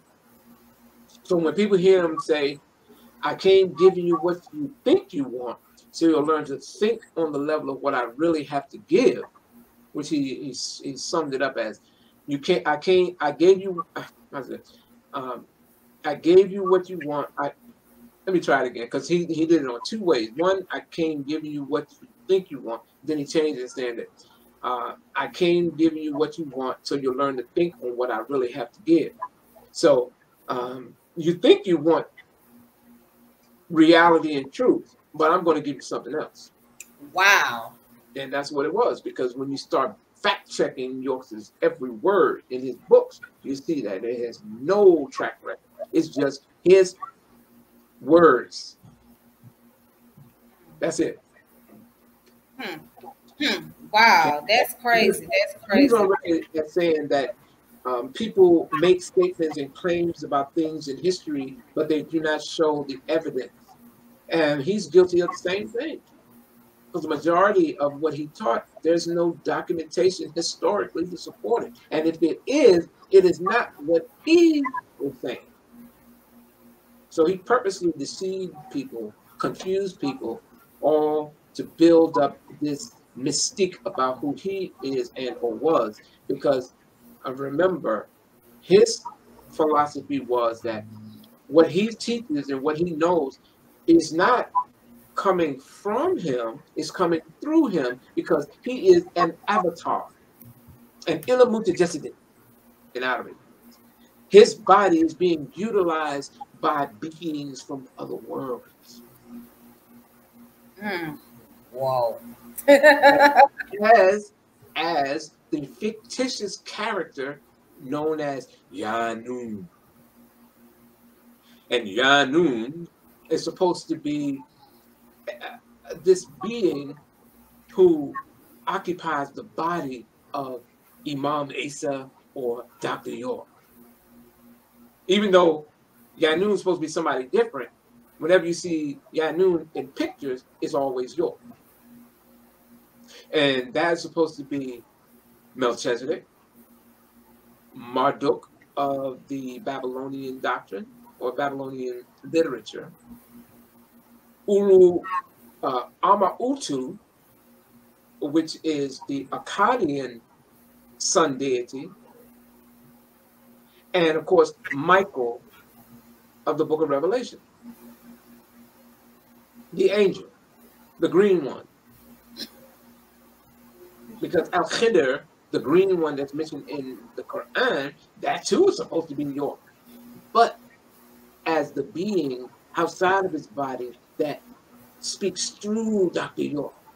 Because York says that there are 7 personalities that speak through him. And one of them is Jesus Christ of 2,000 years ago. Wow. Now, I remember. Now I do know that there's another group that kind of go back and forth with the Nuwapians. They go back and forth with them a lot, and that's the Noon Science, which was founded by Afro Uno. Do you tell me what you really know about? I wouldn't even comment on that, because that is not my specialty. That's not an area that I even deal with.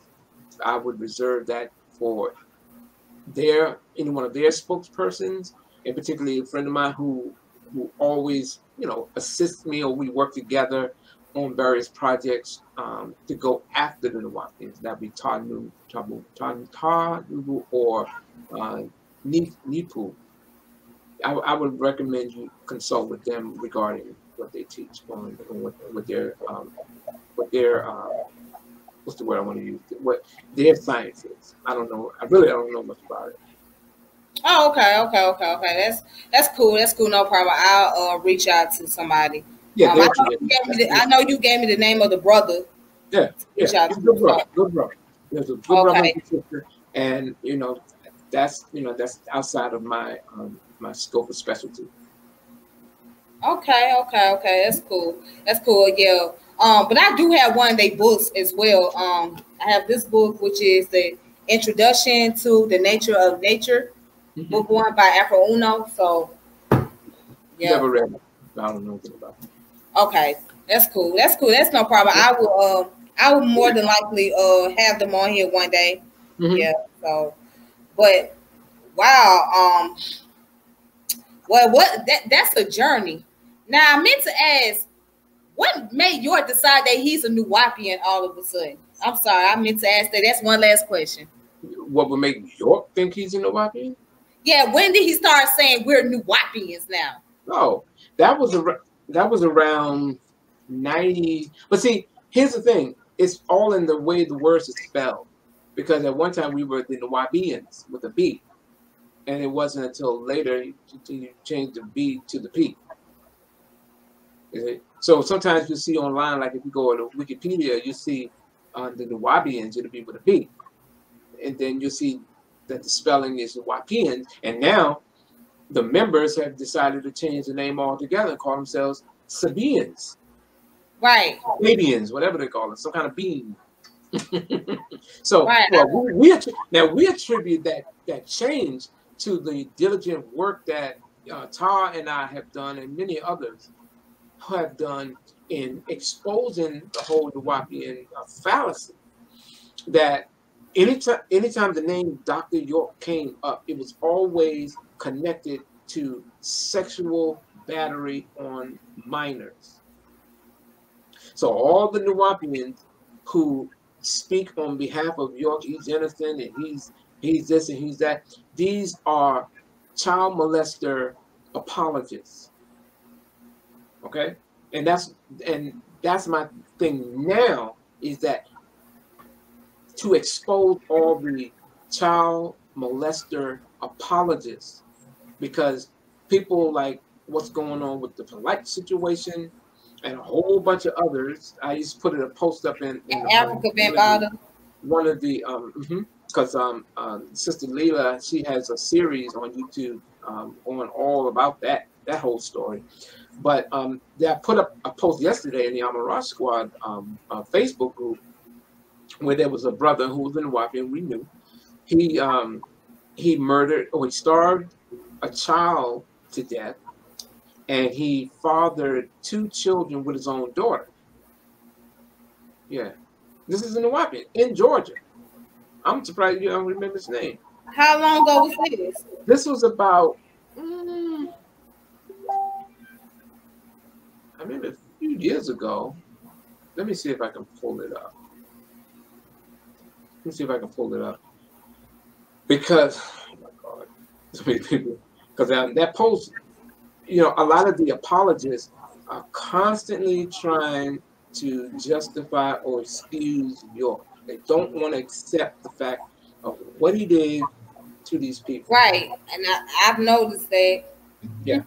And so that article, I didn't even put it in an article. I just put it on in that group, and people are trying to do so many ways, trying to come up with something to explain it. Well, Dr. York didn't teach that. Well, actually, he did, because one of the things that he was saying that at the trial, on behalf of his attorney side, he was saying that he was being tortured in prison. Oh, I'm sorry, in custody. And the torture consisted of sleeping on the floor, rats and roaches in the adjacent area. Okay. But then we found a video where York is saying that, hey, sleeping on the floor, rats and roaches biting you, don't worry about that. Don't get bit. Wait a minute, sleeping on the floor with rats and roaches? Well, that was what a lot of the people, how they lived in the communities. That's how we lived. We lived like we lived in some third world country. In DC, we lived in a condemned building that had no electricity in the winter. We had to piss in the bathroom in jugs and then take it out and pour it out. Yeah, this is in the Ansar, well, back then we were Holy Tabernacle Ministries. The Holy Tabernacle Ministries in DC, there was only a few of us. The mosque here where the classes were held were good. It looked good. But the brothers, we lived in the other side of the building on 9th and Rhode Island Avenue on the back side. And we had no electricity, no running water. We couldn't take showers. We had to almost beg the brother, Mentu Hotep, Delonta Jones, to use the shower on their side because his girl or wife, Akle, Mona Jackson, she didn't like the idea that people were coming or brothers were coming there to use the shower. So they recommended we go down to the YMCA, take a shower down there. Or we would take bird baths by taking a jug of spring water and, wash the valuable parts. But yeah, that's how we live. And why do we enjoy that? Because it was a part of the mission. If you don't live like that, you're not down with the mission. So York said, I had y'all live in horrendous situations because now nobody you can withstand anything. So I had y'all sleeping on floors and rats and roaches, and y'all complain about rats and roaches. So my whole solution was don't get bit. Don't get bit by a rat or roach. So then when I put the video and the audio out and matched that with his complaint about being tortured in jail, about sleeping on the floor and having to deal with rats and roaches, you see the inconsistency there. And so people saw that, well, damn. He said, well, if that's torture, then you're torturing the Nuwaubians. Because he had us living like that. Hell, if at the trial, the sisters were talking about, and they had the pictures and the letters of, not the letters, the notes that they had to pass to the sisters to give to him, begging York to fix parts of the inside where the sisters slept because there was no running water. It was cold. The girls had no sanitation napkins. They had to wrap.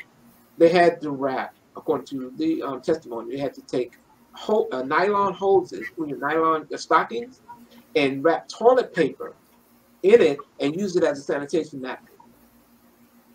Because York, a multi-millionaire at the time, oh my God. Yeah. I posted all of this stuff. It's on my website. This is documented because that was part of the evidence. Oh, you kidding me? That is so unsanitary. Wow. I'm surprised nobody ever reported that. Well, but see, here's the thing. A lot of people aren't aware of what was said at the trial. And the Nuwaubians, though, see, when the trial took place, Adrian Patrick, the lead attorney for York, had various Nuwaubians come in and take shorthand and write down everything that was said. So these trial notes, so they know when they take it back, they can go over there and compare it and check and try to see who's inconsistent, all this other stuff. So there are people who had this information, but they never released it. So when I released different parts of the transcript, sealed transcripts, this stuff was mentioned as part of the evidence against York, that he lived lavishly while his congregation lived in abject poverty. Girls were almost at the point of death because they were not eating properly. They had a lack of nutrition. Nicky Lopez almost died because he had a potassium deficiency because they were not eating right. When you went down there to get books on Wednesdays, you would see the little girls that would come up and deliver the product. You would be there sometimes all day into the night, waiting for somebody to bring you your product that you paid for $2,000 or $1,000 or whatever to pick up the product. You see these girls, they will come up, they look almost. Brother, are you there? Oh shit. Uh-oh. What happened? Are you there, Brother Chuck? Yeah, I'm here. Brother Chuck. Yeah. Uh-oh. Okay. Are you there? I'm sorry. Go ahead, repeat what you were saying. No, what I was saying was when they would come up the hill bringing products, they were some in such bad shape, they looked anorexic. They were so skinny. And I remember the brothers whenever you went down to Eatonton, and whenever you see the brothers, they would always bum money from them. Come on, now, you know, see, son, you got nothing to eat up here, because all they did was work on the pyramids and all the other stuff on the property, but they didn't go out to make any money. So they would beg brothers to give them money, or shame them if they didn't. And so, why don't you slip me $5? Huh? Now these are people. The men slept in the barn. They didn't sleep with their girls or wives and none of that stuff. The girls or the women stayed in the separate quarters, and then York had his little harem, which was his inner circle, where they stayed with him, in particular the younger victims, or they would go to York's house under the guise of cleaning it for him, and he would molest them there, because an adult was the cover and they were the enablers for York to molest.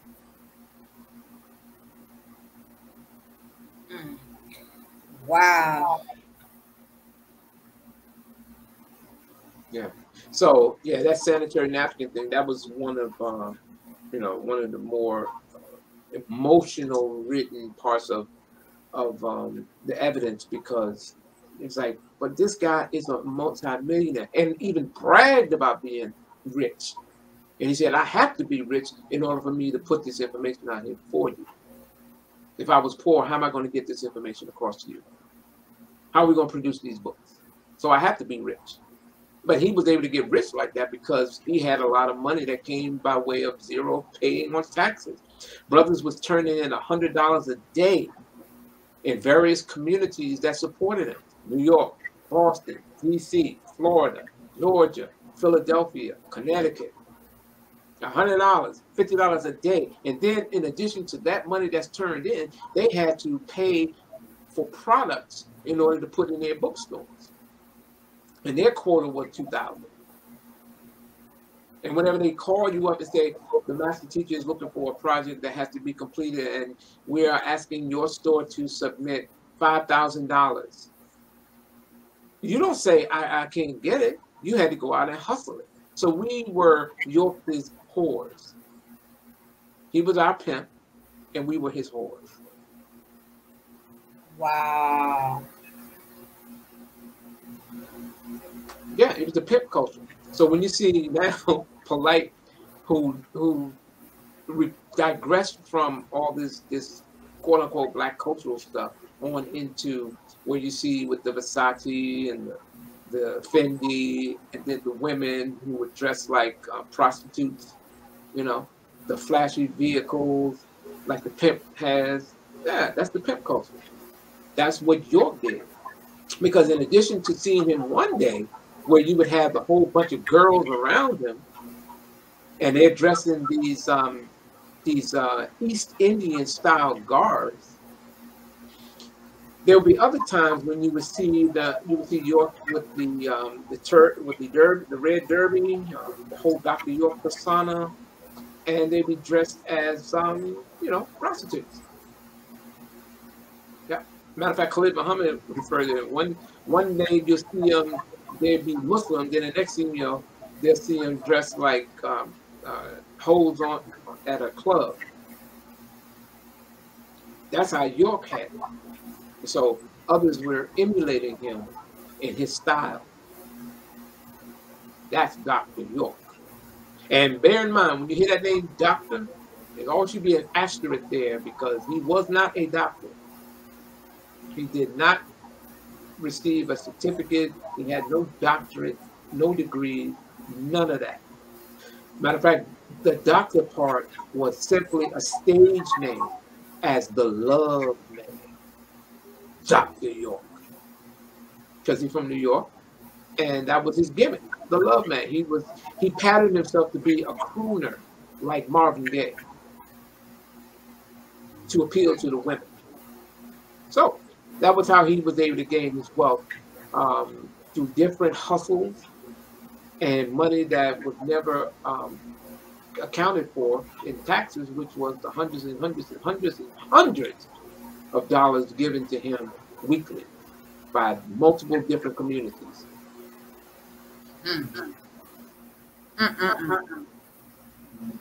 Wow. I don't even know. I don't know what to say. I'm speechless. Yeah. I'm really speechless. It's like you ain't even heard nothing yet. We just going over generals. When you get down to specifics, you be speechless already. Oh, is there a little bit more to this? There's a whole lot more. Okay, well, share a little bit more, just a little bit. I know it's so much, but share what you can. Well, it all depends. You have to push the right button, and I don't have too much more time because I got to do some more packing. I'm moving on the other side of the island, so. But we can do this again, of course. But at the same time, formulate some of the questions, some of the things you may have read or what you've heard them teach, But in a nutshell, York was one of the most charismatic, influential con men, the most amazing black con men of the 20th century. We haven't seen anything like York since Reverend Knight. Now you're young. Reverend Knight was a prominent. I know who Reverend Ike was. But you did? Good. Yeah, but see, I don't think Reverend Ike was nothing like York, though. I mean, the way you describe it. No, he was a charismatic individual. Yes. He had that ability to reach into a person just by talking to him. Right. Reverend Knight, P.O. Box 1000, Boston, Massachusetts. I remember because I used to listen to his show. Right. But see, Reverend Ike made a lot more sense than Dr. York. Yeah, his whole thing was divine, economic. Yeah. But my point in that was we had seen such charisma since him. You froze. Yeah. Ooh, that's a lot of information right there. That is, whoa. You don't went deep.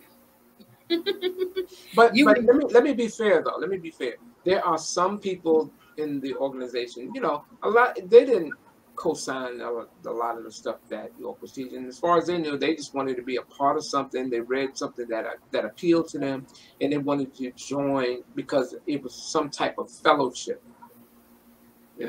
So I don't blame, and I try to target my attacks to specific individuals and not so much as a lot of the innocent people that may have gotten swept up in the euphoria of someone who paraded themselves as being a messiah.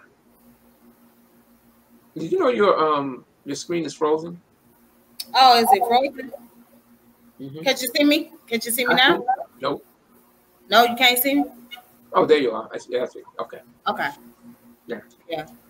So I only time I really battle with these people is if the ones who feel they want to step out. And it's usually the people that never met York who are his biggest defenders. They never met him, were never Nuwaubians, never Ansars, never part of the Holy Tabernacle Ministries, but they read a few books, got down with the group, and then they feel they can go and start talking about all this stuff.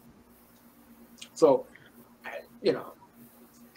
people always want to say, let's debate. Listen, I've been doing this debate thing for years. And when it came to them, I've argued back and forth, because there's no formal debate. There's no moderator. You just jump in without any kind of structure. That's not a debate. So my thing is, what is there to debate at this point? Right. Right now, I'm like that. We're just sitting in the locker room taking interviews. The debate is over. Your man lost. His doctrine is being exposed daily for the pseudoism and the stupidity that it is. What is there to debate? There is nothing. So I try to share my experience and from what I've been able to research, and everything that I present, I offer the evidence to support it, so it won't be me saying this in a biased format. I'm saying, well, I'm quoting York, I'm quoting his audio, video, publications. That's it. And I've been trying to get away from it, but every time I stop, they start trying to pull me back in, and they get mad when I start going at them. I mean, but you only, you know, bringing out the facts. I mean, because you know you've been in there for a long time. I want to be one of the first Black Assyriologists, and I can't even continue. I can't even do all my studies because I gotta waste time going into the Nuwaubian doctrine to expose something and start going after these idiots. But with the website, you know, I can just, you know, copy and paste an article because what they say is so predictable that it's a running talking point. So all you got to do is say, oh, I know where that comes from. And you just go to an article and that'll debunk that idea. Wow. I mean, dang. Yeah, but you know, I've met some good people that, you know, are in the Nuwaubian Nation. Yes, you know, I will agree. I will agree. I met some positive people. Like I was telling you about one brother that I met, who had passed away. He was a good brother that I met. He was an elder. He was kind of like, he was one of the first one kind of got me into the doctrine, but he got me also studying other information, like studying Dr. Ben, Dr. John, and all of that stuff. He said, you know, here, you know, just study other things. Don't just, you know, study Dr. York stuff. I mean, he was a good brother, very humble, very respectful. And he had, when he had a bookstore down in Little 5 Points with his wife. But yeah, his wife is the only one that's taking over now because he's no longer here. So yeah, but I also got another question now. As far as Dr. York's health issue, I know you said he has something wrong with him as far as his low sex drive or something like that. No. Let me give it no. That's not what I'm saying. Okay. That's what Polite said. And, okay. What I did was I challenged that by asking if that were true, then how do you explain him having 101 documented children, not even counting all of the children that or the women that he had sex with around the world? The 101 kids are here, minus 2, I think. And then there's a whole bunch of people that he went on tour, because I remember talking to some of the guys from Delphonics, and they were saying, oh man, girls just throw their panties at Doc when he was on stage. Sure, the love man, because that was his whole theme. He was the love man, romance, the crooner. Oh. And so that is one of the avenues that he lured women in. And so he had a lot of sex parties and orgies. Ooh, wow. Yeah. Now, so that was I think so to answer your question, his medical condition is, from what I understand, is that he's in a wheelchair and that his health is declining. Oh, because somebody posted up a picture. I don't know if it's an actual picture, like his lip is swelling or something like that. Like his face was swelling or his lip was swelling or something. I don't know of any picture like that. Okay. Because he being in the Colorado Supermax, there's no pictures being taken. The last photos you see of York are all when he was in jail from different places that he was transported. There are no images of York while he was in the Colorado Supermax. And I'm surprised. And what I find is ironic because a lot of people have been catching the COVID virus in prison, and particularly in the Colorado Supermax as well. Wow. I think there was a mafia killer, an underboss. His name was Gas Pipe. Gas Pipe. Okay. Gas Pipe Castillo, and he recently died from COVID, from being incarcerated. So. Who knows? Maybe York is. Who knows? I don't even know if he's still alive. You never know. Wow. Wow. Well, all right then. Well, thank you for that 2 hour talk interview. I really appreciate that a lot. I have learned a lot of information. Some of the information I was familiar with, and some of it that is new to me that I haven't even heard of. Hey, listen, I'm going to share. Since you have my email, I'm going to send you some of this stuff so you see it for yourself. Okay. Okay. Yeah, and I'm gonna send you. Yeah, I'm just gonna give you something just to kind of give you confirmation of what I'm saying. Because I don't ever want to be known as spreading. I do not spread rumors about York. There's stuff that I've heard that cannot be verified or confirmed, and I do not talk about it. I will not. I try not to talk about, certain family members because of this or that. I don't get into that. I just deal with him and what he said, what we can find and document. That's it. Okay. Okay then. Well, right. I'm looking forward to those documents. Absolutely. Well, thank you. I work tonight, so while I'm at work, I got nothing but time, and then all that time I do studying. So. Oh, so what type of work you doing, if you don't mind me asking? I'm in the administrative section at a very posh resort in Hawaii. So I'm around a lot of celebrities all night. Oh, okay. So what do? You kind of like just, like, is there some type of like performances they do or something, or you just? No. Where they vacation? It's in the hotel industry. Oh, okay, cool. Yeah. So that's how I'm. A lot of different, celebrities that I get to meet, or like when Mark came here, he was staying at a prominent hotel, the Waldorf Astoria, and that was how we had dinner there, and we had a chance to chop it up. So okay. I know who's coming and everything. Wow. So you got it going on. You got to connect. All righty. I'm good. Right. I'll be retiring soon, though. Oh, wow. So, are you retiring next year or? Yeah, I'm a workaholic. Besides, I'm not 65. I'm not there yet. I'm getting up there. Okay. Well, you got, like I said, you got it going on. You looking good for your age. You got it going on. That's right. All right then. Right. Well, you take it easy, brother. It has been a pleasure. Yes, sir. It has been a pleasure. It's nice meeting you finally. Oh, hit me anytime if you have questions or anything. Feel free. Hit me up at any time. I have no problem. All right, then. Thank you so much. I will do that. All right. You take it easy, brother.